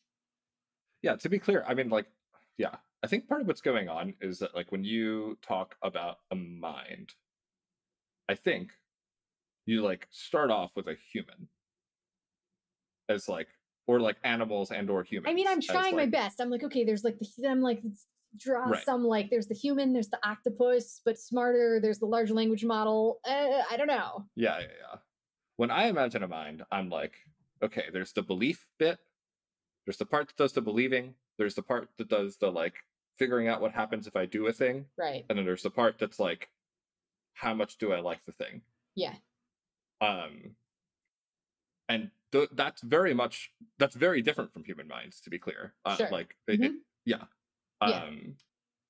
no, I appreciate. I think that's right. I'm trying to come up with like a sort of point estimate, like what's a mind if I try to like make it not a human, but I still have don't throw out my intuitions about what's tractable. And I think you're like, right. So, okay, I have these sort of things that seem like the sort of maximally good mind, which caveat, not quite in terms of efficiency, but in terms of like, does it still get what it wants in terms of if I ramp it up, something like that? Yep. And then you're imagining something like that. Yeah. Yep. Yeah. So real quick, what we ended up with on like, if we take a random society mind, like you basically agreed that for like 99% of the universe or whatever, it's going to be just as random as if we took if we instantiated a random like united mind. The only difference is going to be like for the 1% that's left over, it's like more likely in the society mind scenario, it is more likely that it ends up giving some fraction of the universe to like whatever minds were already around. I think that's possible. I think it seems possible to me. I could, again, if I'm like, okay, but if I'm going to like throw out other things that seem remotely plausible to me, I'm like, I don't know, maybe like there's some convergent thing about how society minds end up recursively self-improving, where like they end up valuing something pretty close to human beauty concept. But like, not that they think like, I don't know, an attractive human is like beautiful particularly, but they like the same type of fractally patterns. I mean, it doesn't seem implausible to me that there's some sort of constraints like that. and that the constraints are more there for the society minds than for the randomly instantiated, more unitary minds. Cool. And then I think I'm like, okay, yeah, so these things would look different. Maybe the computronium would be like calculating these fractals more. I don't know. Cool. And then for like minds that are like 10,000, 100,000 times less efficient than human minds, you're like strong orthogonality thesis is true. It seems more plausible. I can't sort of get myself to commit to anything confidently because I'm like, I don't know until I'm like 95% confidence on like is true if you don't condition for efficiency. Yeah, I'm more like 50-50. So maybe that's a disagreement that we can have. Another, like, you know the term goal system zero? No. Daniel, do you know that? No, I don't think I do. I think it's something like, I can always look it up to make sure I'm right, but it's a term that people used to talk about that I think means sort of it, like terminally valuing sort of all the convergent instrumental stuff. I think, yeah, there's some posts about this, universal instrumental values. Yeah, there's a thing. And like, it's, to me, also seems plausible that like that's a pretty strong attractor in terminal goal space too. Is this where you like modify yourself to care about all the things that modify themselves to care about this thing? I think so. Or like you modify yourself to care about being the sort of thing that's good about acting, to get things that could work to be gotten if you're the sort of thing that cares about, I don't know, like I'm probably saying it wrong. But yeah, I could see such an obvious grift. What? I don't know. I'm like, maybe these numbers, I probably look back at these numbers and be like, what am I on about? A causal grift. But I think that there's like, I put 25% chance or something that like a random society mind, when upgraded, ends up terminally valuing what people are trying to say with goal system zero, which is all the convergent instrumental stuff. In a way that's like actually all of them would be, 25% is pretty high. But why would they do that though? I'm like, I don't know. If I'm like one of these 50 guys and like my thing is making Mercury twice as big, I'm like, yeah, I can see why it makes sense for me to like start valuing integrity and like having and like talking to other parts of the mind. Well, so sure, yeah. Once you're already at these 3 parts with those exact goals, I think it's already not going to value goal system zero terminally. I think it's too late if it's gotten that far. Okay, so if I'm what's a plausible kind of boy that I am then? Like if in this story, like if I'm one of the modules, what's the kind of? It's like, well, this just feels silly, but I'm like, okay, well, one of them values power, one of them values truth, one of them values beauty, and one of them values love. Okay, cool. And then they all come together, and maybe, I don't know, maybe that produces goal system zero. Cool. So if I'm the guy that values power, or that's maybe too easy of an example. If I'm the guy that values love, and I'm like, all I care about is love. I just want us to have as much love as possible. Yeah. Why would I self-modify to like care about the dude over there who's like really wants to make sure that whatever, I don't know, like some other thing that isn't love? Like, is it one of my ones that I listed? Power, truth? Yeah, maybe those are too easy. Yeah, I don't know. I guess they seem too easy or something. Yeah, they do sort of seem too easy. Okay, but what if there's like one guy like we're not starting from randomly selected goals.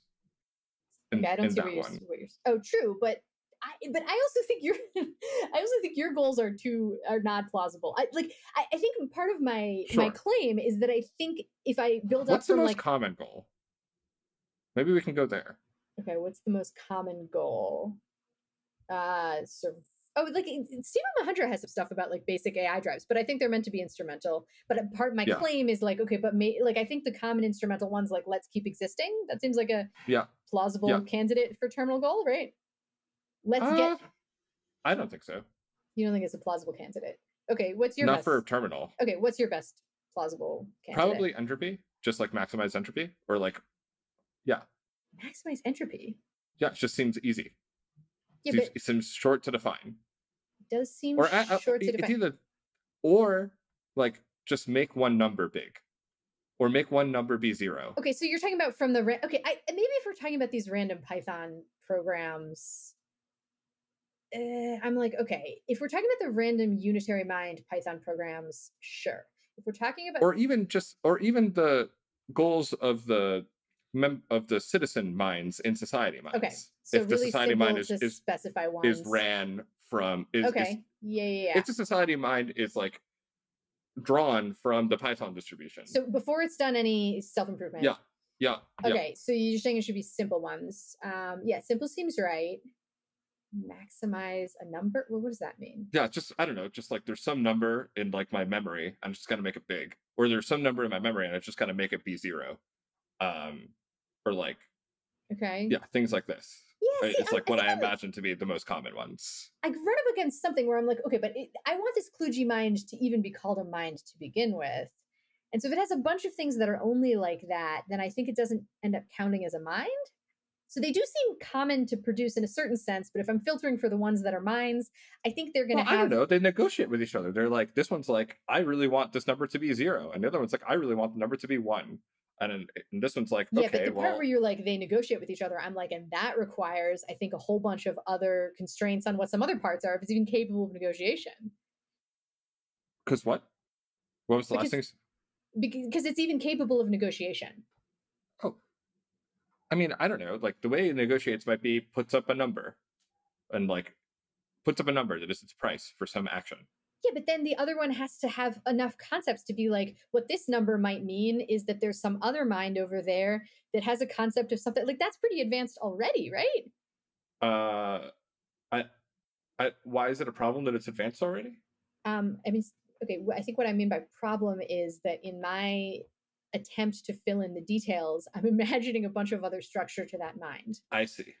Can I interject here? So I think we're hitting a confusion I at least have with this society mind concept, which is, I don't know, like the default way I'm imagining it is I'm imagining a bunch of citizen minds who are already, I don't know, intelligent and able to like negotiate and have goals or something, and then they like somehow combine to a bigger thing which is intelligent and able to have goals. Yeah. But if you imagine it that way, then it's sort of like, well, why didn't you just get one of the smaller ones? Or like, is a smaller one its own society mind? Like I don't understand what the base case of this recursion is. No, I think that's a good point. Right. And I'm trying to get to the base case, to be clear. Okay, so I think I'm like, okay, it's closer to a base case is my like pretend ant, that it has these like sort of basic drives to like follow an ant trail, to pick up food, to drop food when it thinks it's in a good spot to drop food. Cool. So yeah, I'm like, there's an ant that's like, I really want this thing to be 0. And there's another ant that's like, I want this number to be as big as possible. Wait, sorry. In this thing, this was all happening within one ant. You can maybe do it your way. Oh. But I was imagining subparts of the ant. Okay, so there's a subpart of an ant that its drive is for this number to be 0. There's another subpart of an ant. Its drive is for this other number to be big. There's another subpart of an ant, and its drive is to find 2 numbers that make a small dot product with this vector. No, whatever. I think again, I'm like, no, but I think even in the ant example, these things are going to be somewhat ultimately like decomposable in a way that would change a bit when it seems related. What are the not decomposable bits? What are the base cases? Like what's the smallest unit? I think, not sure, but it feels like it's going to be more continuous-y than discrete-y in the case of an ant. Maybe it wouldn't in a digital mind. I mean, maybe something that would help would be like, how can you tell me what's true about a, like, I don't know, one of these primitive goals that makes them primitive? Like how can you distinguish primitive goals from non-primitive, from things that aren't going to be little subparts of the base case mind? Yeah. Okay, so maybe I'm confused, but I'm trying to, like, a different one is that, like, beavers build dams, right? And this seems to be... That's what I hear. Yeah, so we know this. And it seems like, my understanding is that beavers build dams even if they have never seen another, like they don't learn it through imitation. They don't learn it through like back chaining from something they want. They have more like a drive to build dams, right? Sure. Let's assume it. Yeah. And I think I mean, I don't really know the answer to this, but I think that people have tried to sort of guess about like what are the little fundamental bits, and there's like something satisfying about stacking for them, and there's something that disturbs them about something leaking through. Okay. And that I think that that's like a lot of it, and it's probably not sufficient. Maybe they also prefer to hang out with materials that are satisfying to chew on, so they preferentially do it with wood because they have some other like pretty fundamental thing about chewing. Yep. I'm not sure, but my guess is it's made up of some stuff like that. And I'm like, okay, but I think even then, like satisfying about stacking is something that is not as simple to made up of stuff. Sorry? Yeah.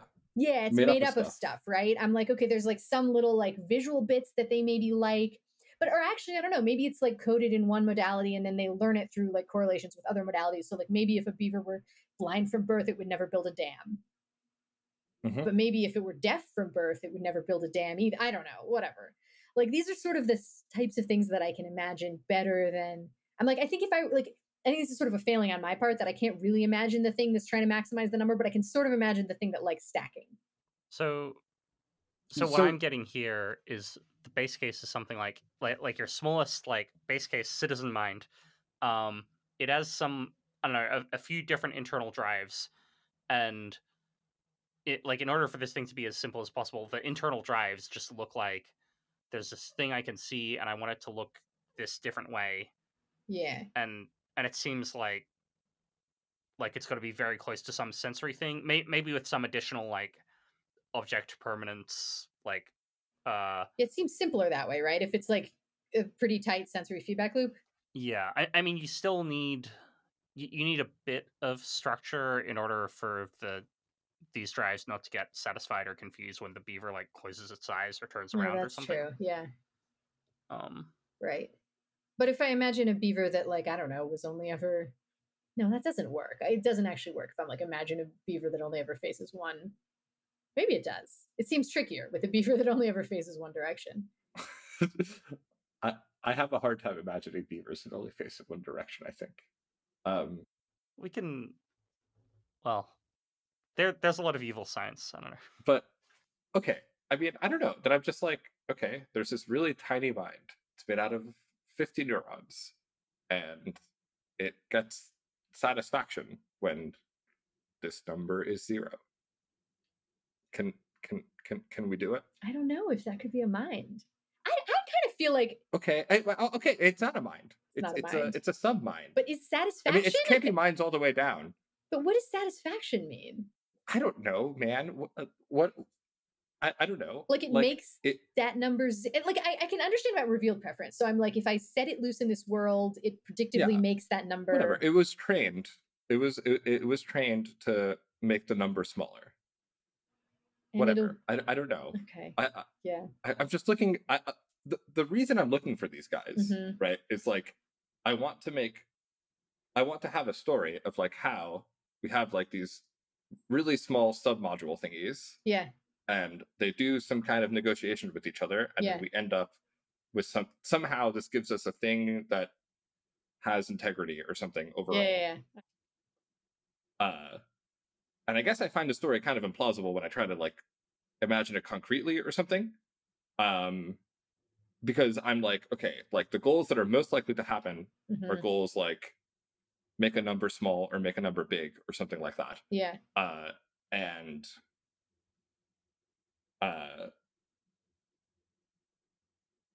you know, I don't know, if you like make bigger minds out of these things, I'm like, yeah, I mean,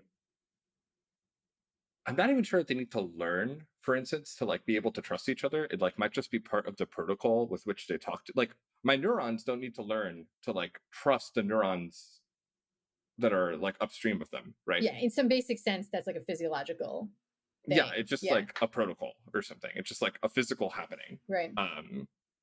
And then I'm like, yeah, I don't know. I guess it's just like I'm confused about at what level the like integrity thing comes up or something.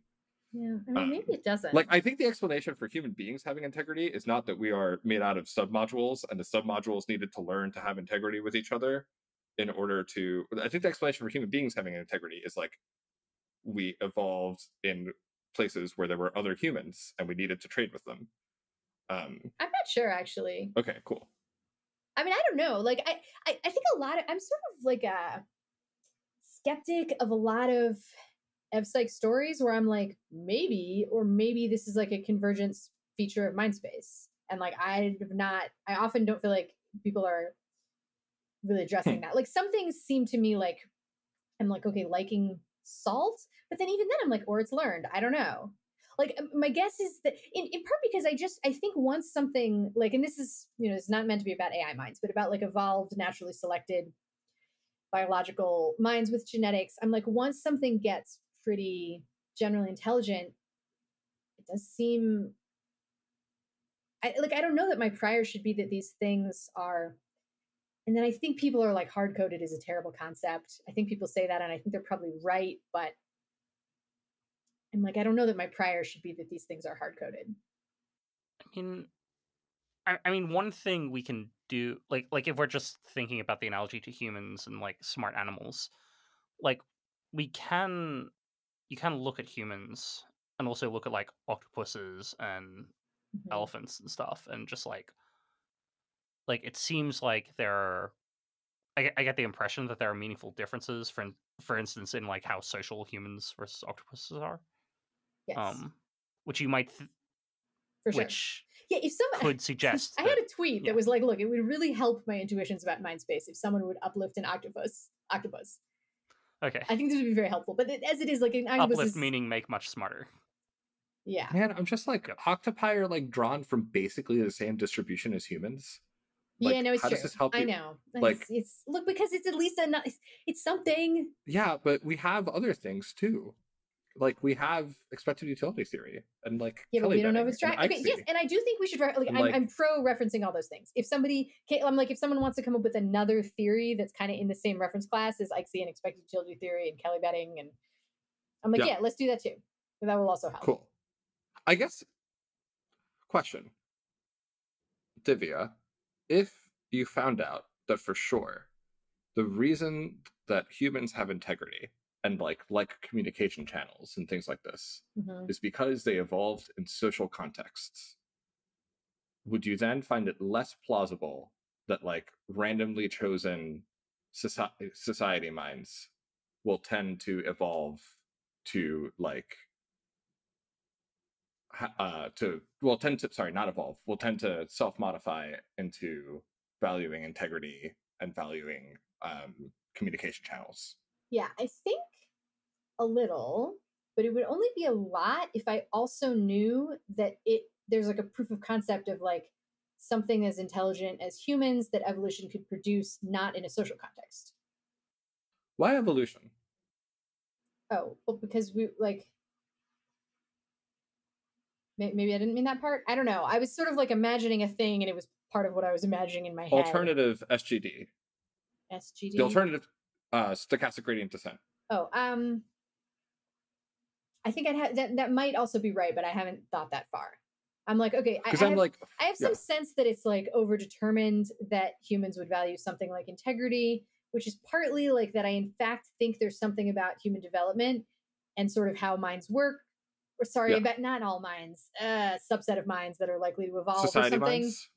It might be narrower than that. I'm not sure. Okay, fine. Yes, society minds. I think that there's something about how society minds tend to be in their development, but then I'm also like, it would seem like a lot stronger evidence if there were like a human prime, that there was like, one of them every continent or something, and they reproduced in some way that they didn't interact fairly at all with each other, and that those things did not end up valuing it, but that they had really evolved, and they had evolved intelligence even though they weren't social at all. Cool. That would seem more compelling. Cool. Yeah, maybe I should say that part of what I imagine is a disagreement between us is that I'm like, okay, why do humans tend to value integrity and like being able to trade and communicate with each other? And I'm like, well, seems like probably that's because we were found through evolution, and in our evolutionary past, we did a bunch of like socializing and hanging out with each other.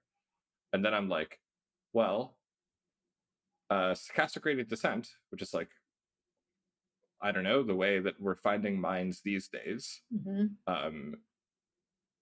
really works on like one mind at a time.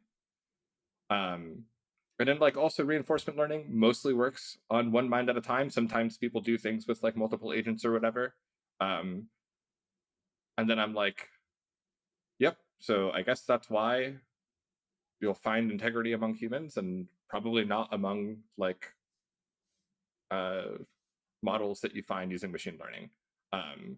Like if we were finding, if like history had turned out different and like the best at machine learning, the best like learning rule was like some weird evolutionary algorithm where like you need to have a bunch of instances of the models on at the same time in the same environment, then I think I would find a lot of I think I would find a view that at least says a lot of the same things as your view, like more plausible. Yeah. I'd be like, well, yeah. Right. I'd be like, I don't know, yeah, something like that. Yeah, go ahead, Daniel. I would like to interject here. There is a subfield of artificial intelligence called multi-agent reinforcement learning, or MARL for short, MARL. Yeah. And they do in fact talk about algorithms where you have to train a bunch of agents to sort of play against each other, and it wouldn't work to just have one. There are some ways in which there are some like superior qualities of these types of training setups. For instance, like training setups like the way we got Go, where you just have one thing that plays against itself until it's really good. These can be subject to like the agent gets some blind spots, and because it has the blind spot, it can't correct the blind spot in itself. Like multiple agents can like make this less bad. And at least for playing StarCraft, my understanding is like the really good results from DeepMind, like maybe the best StarCraft players that the best artificial StarCraft players are made using this like multi-agent setup. Oh, interesting. And I personally wouldn't be shocked if this kind of setup is actually how you got AI. Sure. How you got like, you know, AGI. super smart machine intelligence. Sure. Which it still doesn't change my view very much, because in these cases it's like mostly competition against each other. Is that right? In the case of StarCraft, yes, there are definitely lots of people who are interested in like a mixture of collaboration and competition. So yeah, I have seen RL experiments where like where like they use multiple agents and then like they try to see if cooperation will like develop as a like instrumental strategy, and sometimes it does, which is pretty cool. Yeah. But like, I mean, yeah, if it turns out that like the way that we're going to end up making AGI like inherently incorporates like you need to use multiple agents, and like they need to learn to cooperate, then I'm like, well, yeah, that's a great world. Yeah, I'm pretty happy about this. Seems more plausible that they'd value something cooperative terminally. Yeah, in that world. Yeah. Whereas like SGD, stochastic gradient descent, I'm like, man, it's not literally picking a random program from Python distribution land. Like it has some biases, but it's like kind of close to that or something. I feel confused by your terminology. Like in multi-agent reinforcement learning, if you do it via machine learning, you are going to use an optimizer like stochastic gradient descent for that. Yeah. So I don't know what distinction you're drawing between stochastic gradient descent and... Yeah, what do I actually mean? Maybe I mean unsupervised learning, actually, or something. Where you mean like the programmer? I mean not reinforcement learning. I mean you give a big neural network a task, and you like have it do the task, and then you have some loss function for it, and then you do back propagation for the loss function. That's what I mean, and that's the whole of the thing. Well, I mean, that's on some level of abstraction, that like you could describe multi-agent setups that way, right? You have a bunch of agents for each agent, that it plays, does a bunch of stuff. You see how good the agent was. You update that agent's weights by saying which tweak of the weights would, make it do the most better, and you do that to all of the agents at once. Like I don't know, that this is like one kind of setup you could have for multi-agent settings. Okay, fair enough. It also, like, it seems to me like these large language models are not particularly recursively self-improving, right? So like I think I don't have strong claims about what happens before that. I mean, maybe I don't have strong claims about anything, but I have much weaker claims about what happens pre recursive self-improvement. And I guess one possibility is that like something can get, perhaps something can get quite generally intelligent and capable without any recursive self-improvement. That's one possibility, in which case I think I would concede that world, basically. So sorry, so you think, okay, if you think just if there's self-improvement, then you end up with integrity. And I think it's plausible. Okay, I gotta repeat my caveats. I think it's plausible that there is some set of values that would be terminal, not just instrumental. My sort of point estimate guess is for things like integrity, trying to communicate, stuff like that. But I also think like maybe, I don't know, maybe there are like 5 such paradigms. One of them is the one I can easily understand as a human, that involves something like talking to each other in integrity. And maybe like there are a bunch of other ones that I don't really know what they are, but they're also really good attractors in this space. You don't also think that it needs to be like a society bind? No, I think it seems a lot more likely to me that we get attractors if there's a society mind. I continue to sort of be confused about people's confidence about almost anything here, but all of the plausible stories I come up with where things converge involve society minds. I don't trust my own imagination to have covered anywhere near all of mind space, but yeah, that's where I'm drawing my intuitions from so far, at least. Cool. But if it's a unitary mind and it does self-improvement, you don't think that it's going to end up necessarily with like integrity as a terminal goal. Well, I guess there's also the question of whether in this unitary minds environment, it decides to try to, like, what it necessarily does with, there's anything else agentic in the environment. Yeah, I mean, there is. Assume there is. Like if there's a unitary mind doing self-improvement, yeah, and then like talking to the humans, I don't know. I haven't really thought that one through, but I wouldn't rule it out that there will be some attractors in the self-improving unitary mind based on proximity to humans in the development. Yeah, that seems plausible to me. Would it be a mistake for a unitary mind to like rewrite itself to terminally value integrity? I don't think so. Okay, I think it would be a mistake. But what do you mean? I mean, I don't know, like taboo mistake? Like it will get it less of what it wants currently. I don't think that that's a good definition of mistake. Whatever. Do you think it will get it less of what it wants currently in the future if it decides to do that? I'm not sure. Okay, I think it will, and I feel pretty sure about it. Like, for instance, if it values making a bunch of paperclips, or as many paperclips as possible, I feel pretty sure that it's like a mistake for a paperclip maximizer to be like, I'm going to now also terminally value having integrity with humans. See, I don't think it's obvious, because let's assume that there's some chance that the humans come up with, like, I don't know, the true, and maybe you think this isn't plausible, but like true 100% reliable or 99, but whatever, very reliable interpretability. You don't think they're more willing to let that AI have more resources if they can prove things about what it terminally values that synergize with what the human wants, including something like integrity? So sure, before it's like deployed or something, I'm like on board. Yeah, so if it has something that will like if it's confident it can fully trick the interpretability and do some sort of sharp turn afterwards, then I think whatever, I don't want to call it a mistake, but by the standard of like its previous goals, and it's sure, yeah, it's, if it can convinced it can fully trick the humans, but I think that it ought to have some uncertainty about that. Sure. But even if it has uncertainty, it's like, so you're like, I'm like, okay, let's say it makes it like whatever, I'm gonna make up numbers. Let's say it's like currently 80% likely to be able to take over the light cone.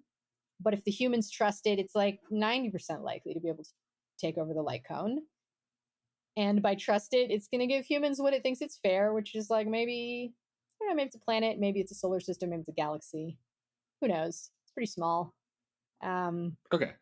And is it willing to trade that off?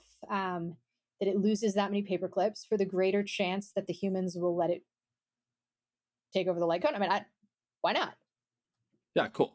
Yeah, that seems right. Like if you're like, let's just say it's like linear with paper clips, and you're like, well, 80% chance that I get trillion paper clips, or 90% chance that I get, 900 billion trillion paper clips. Yeah.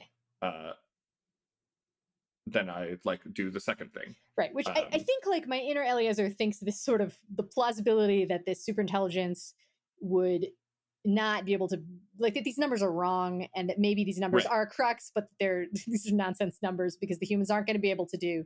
Yeah, I also think that the numbers are wrong. Right. I'm like, I'm just like, Stockfish doesn't have like an 80% chance that it's going to beat me in chess.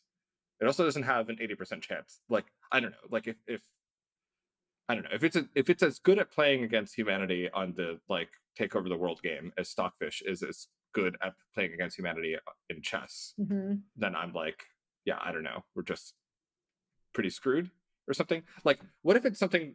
So if there's an AI, it's deployed, and it's as good at beating humanity at the take over the world game as Stockfish is good at beating humanity at chess.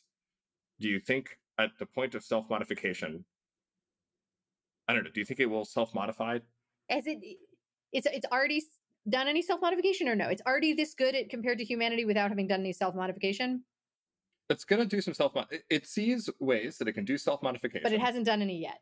It hasn't done any yet. Okay. Where it will get to the point where it's like gonna beat humanity as reliably as Stockfish is gonna beat humanity in chess.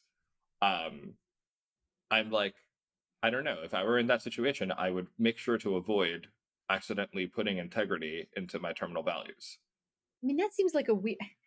I'm like back with my nitpicking because I'm like, well, if you were actually you, isn't it already in there?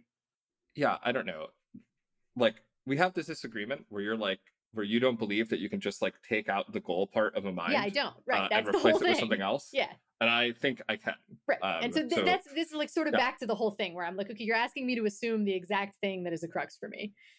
But like, we definitely could with like arbitrary compute, right? Like, you could take the parts of Ronny that like just do the thinking about like what is the world like and what happens if I do this thing, and just like download those, put them over here, and then like just have the evaluator part do a different thing.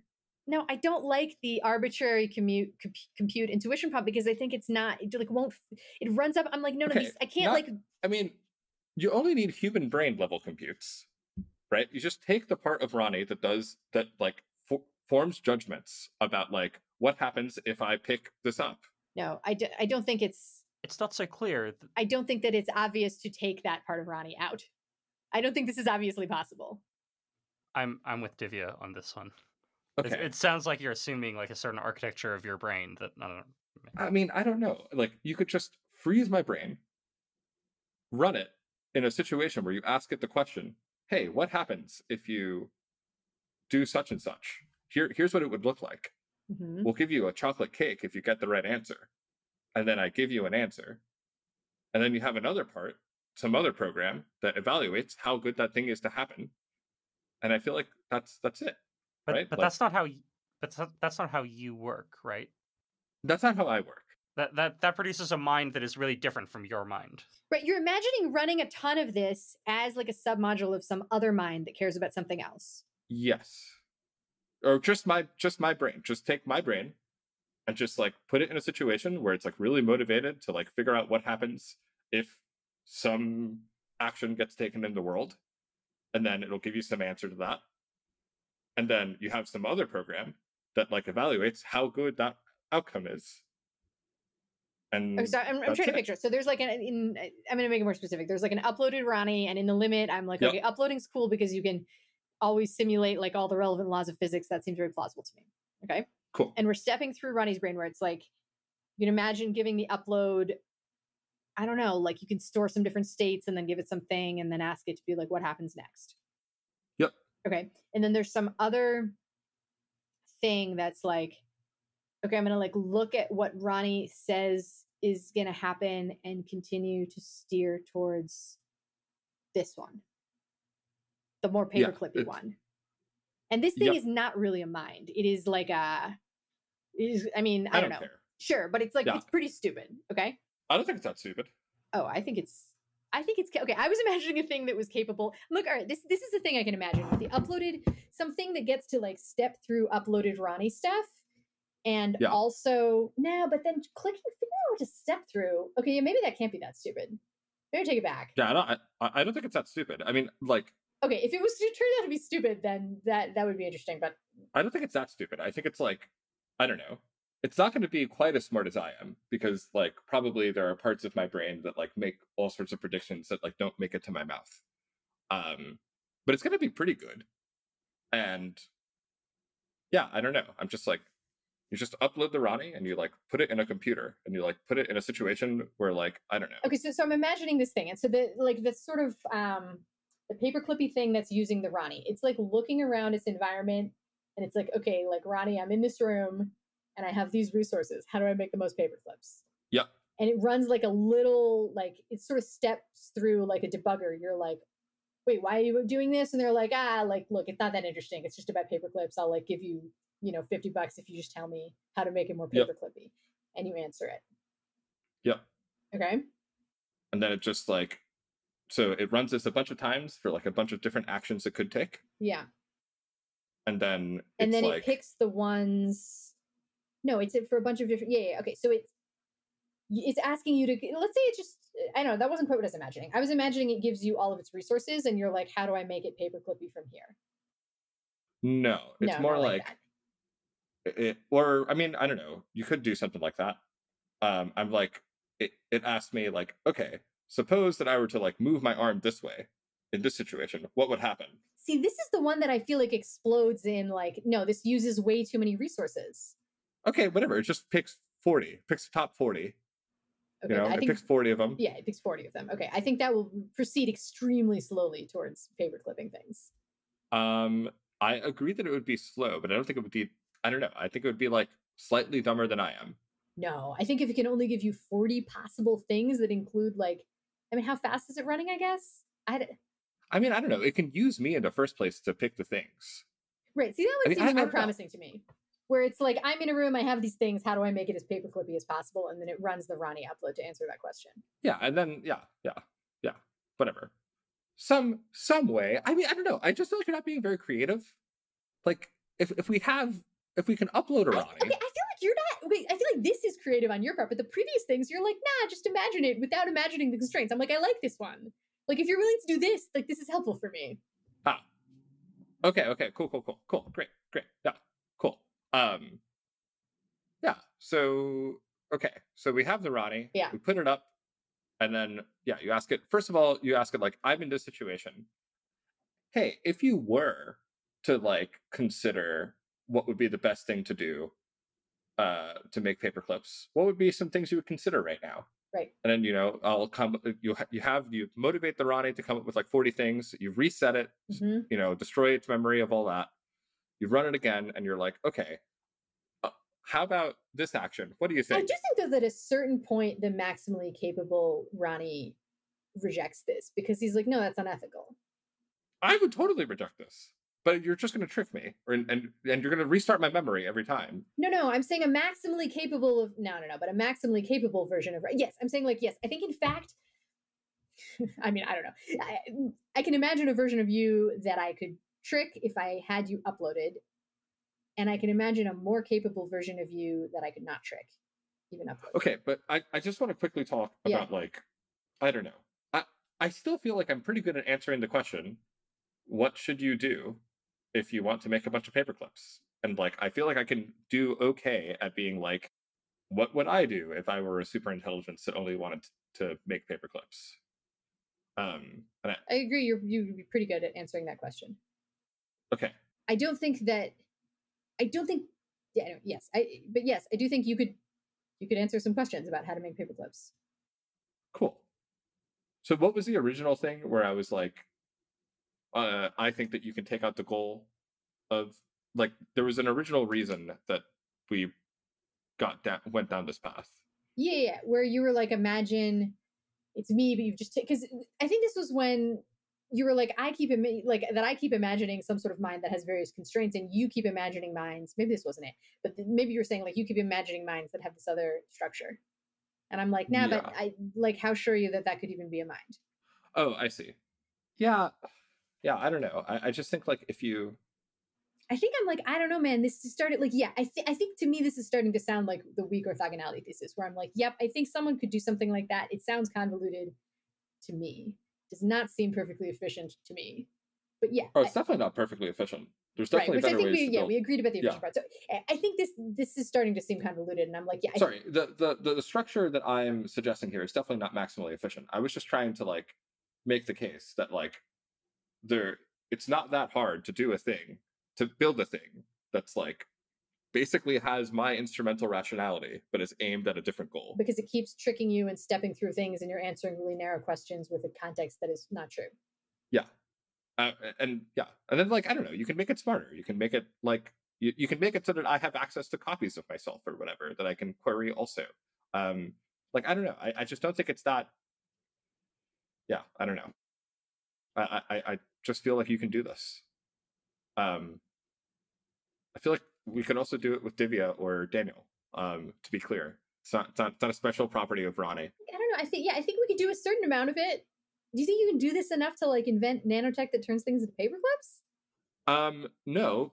I think you're gonna have to be able to like either do it very quickly or like do it in a very clever way where like you can get the Divia upload to like query other Divias so that like it can break down the question into other smaller questions.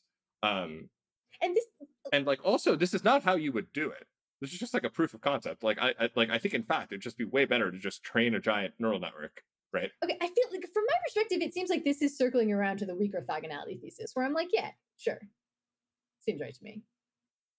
Okay, cool, but it does seem right to you. The weak orthogonality thesis, my intuition of this is that this is right. Yes.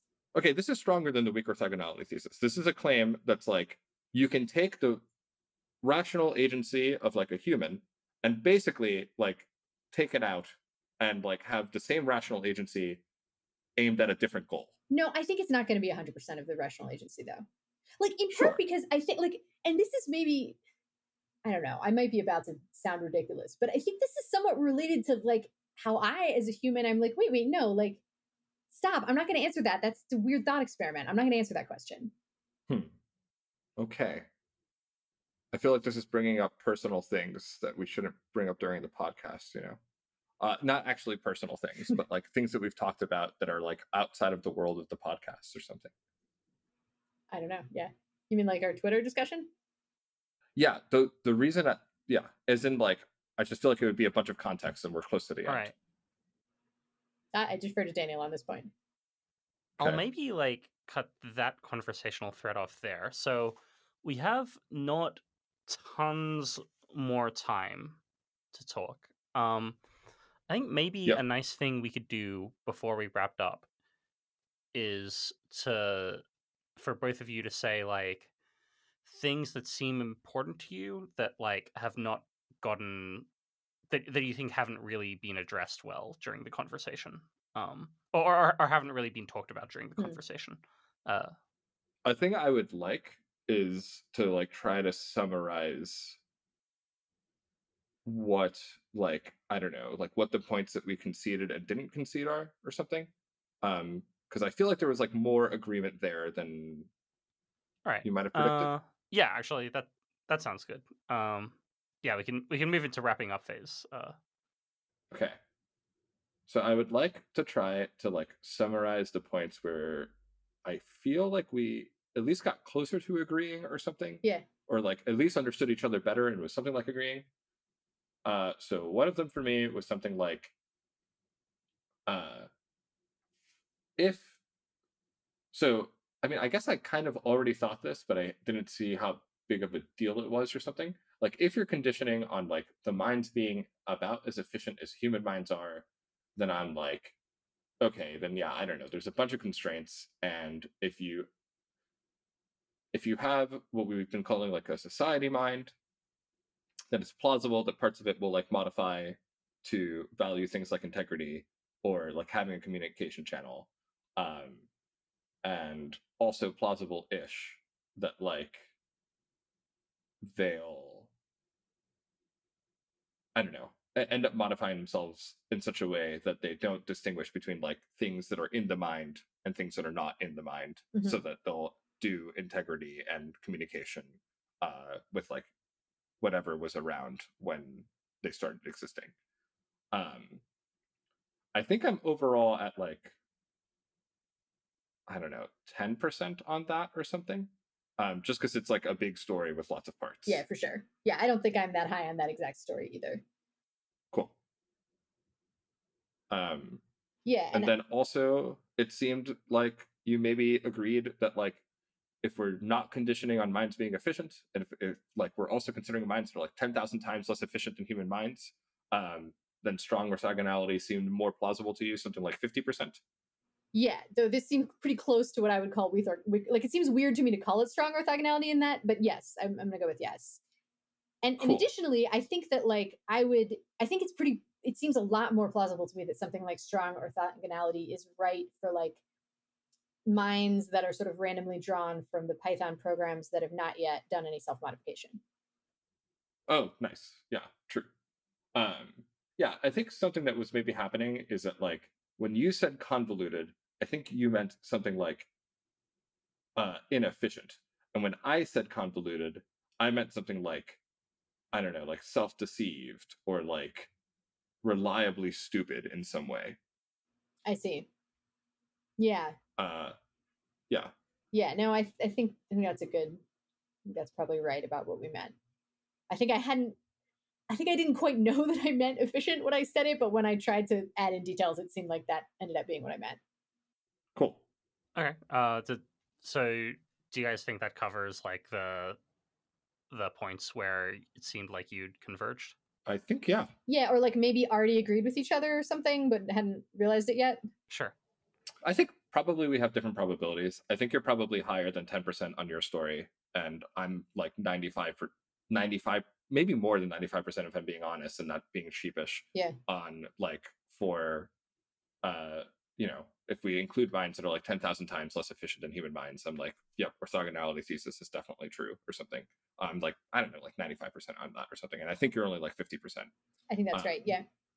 And then I'm like 10% on like, if you take a society mind, they'll end up modifying themselves. The individual parts will end up modifying themselves to like value integrity in such a way that like that's helpful for the other minds that were already around. And are you higher than 10% on that? Lower than 10%? It's a good question, but I think I'm like I think I'm at least like 30% on some class of stories of which like that's one of 10, and I don't know what the other 9 are. Okay, cool. Or maybe that's one of 10 is, I didn't put much thought into 10, sure. but yeah. Yeah. Cool. All right. That roughly covers what you convert, or some points of agreement and some points of like different credences and different things.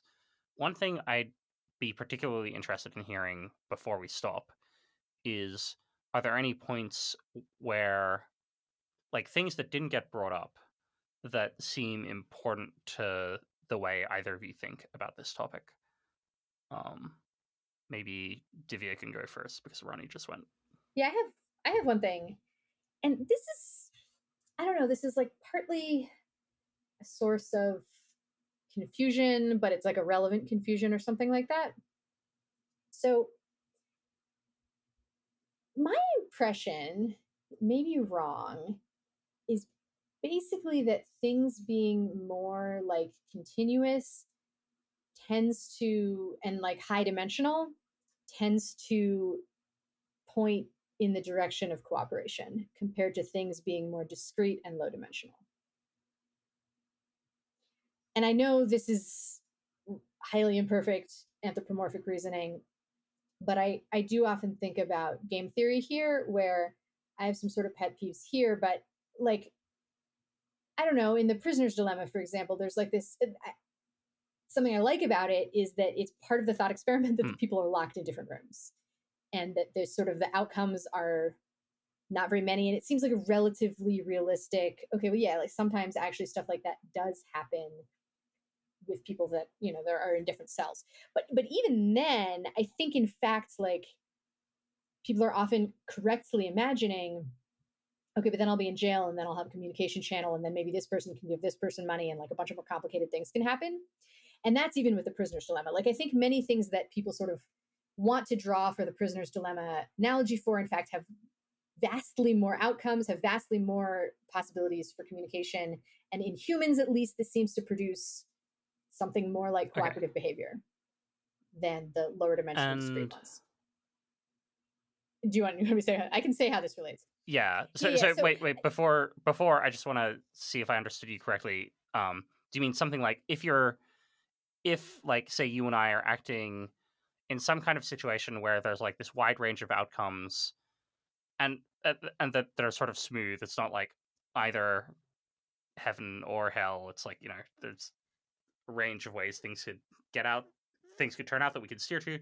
And there's like this really rich space of like ways we can talk to each other and like things we can go around doing, like something like continuous range of things that could happen, as well as like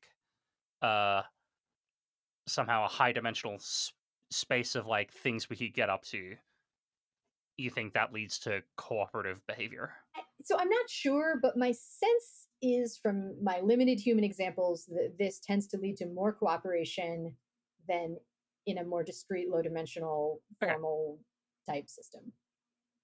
Like, I would expect more cooperation between actual prisoners than the prisoner's dilemma predicts. And this was relevant to the orthogonality thesis somehow.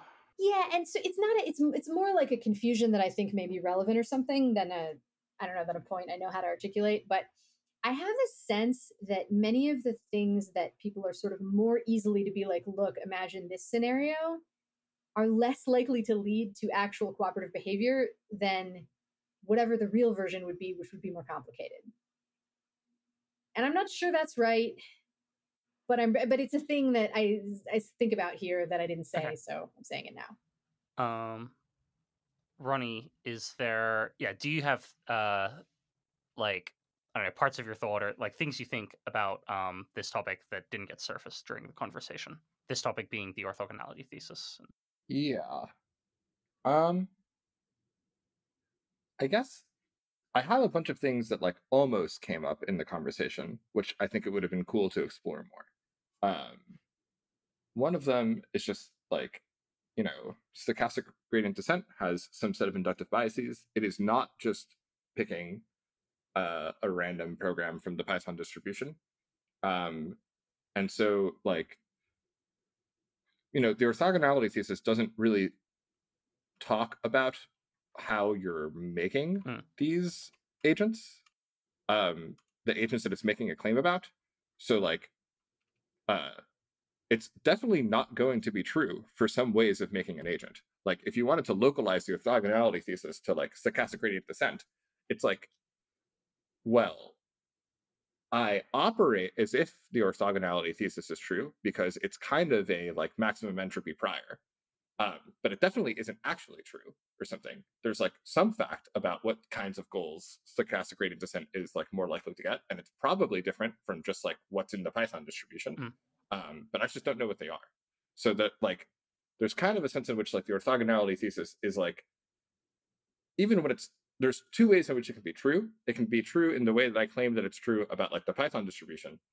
And then it can like be, I guess not true, but it can be like the right epistemic state for you to be in, because you just like have no clue what's going to happen. So like you have no particular reason to think one goal is more likely than another, and so like yeah, I guess it just kind of, you can treat it as like a max entropy thing, and it'd be really nice to find out more about like what kinds of processes are more likely to lead to what kinds of minds. Okay. And yeah, so similarly, if I try to summarize that, it sounds like you're saying something like, for any given way we have of making like really smart AIs or minds or something like that, it might be the case that there's some like set of goals that is favored by that process. But like, I don't know, without studying it Yeah. really hard and without knowing like lots of the details or lots of like really good theory about it, we've got no particular reason to think that, you know, some goals are more likely to show up in this set of like goals that, you know, might be achieved by this way of making by AIs produced in this fashion relative to any other goals. So our expectations should be like, well, any, you know, they're all equally likely, or, you know, somehow weighted by how complex they are to specify in a simple programming language or something like that. Yeah. Okay. Whatever the right max entropy thing is, it's complicated. Yeah. Something like that. Yeah. And I guess I also wish we had talked more about, first of all, I wish I knew more about reinforcement learning. And I wish we had talked more about like what's up with the experiments that I see people do where they have multiple agents and they're like learn to do cooperating. Seems kind of relevant to a bunch of the stuff that Divia thinks. Like they kind of just spontaneously figured this stuff out, and would have been nice to like look into that more and maybe prepare that for the conversation. Okay. Well, yeah, it's probably about time for us to wrap up. Yeah, if people, let's continue the alternation. Divya, if people are interested in hearing more of your thoughts on this topic or perhaps other topics, how should they do that? Yeah, the main place you can find me online these days is Divia Caroline on Twitter. I sometimes write about this. I sometimes write about all sorts of random things there. And depending on, at some point in the future, I'm going to have a podcast that will come out too with Ben Goldhaber, and it may be out when you hear this podcast, and it may not. I'm not sure yet. Okay, and if it is, I'll be sure to link to it in the description, and also link to your Twitter handle account. All right, Ronny, yeah, if people are interested in knowing more about what you think about things, how should they do that? I think it's probably also Twitter for me. That's at @ratorthodox. All right, I'll have a link to that too. Thank you both for being on. This is the first episode I've done where I've had multiple guests, and I think it's gone quite well. And in particular, I just let both of you talk, and it seemed to work well. So thank you for both agreeing to be on and playing so nicely with each other. Yeah, it was fun. Yeah. Thanks so much for having us on. And thank you, Ronny, for talking through all this with me. Yeah, thank you, Divya.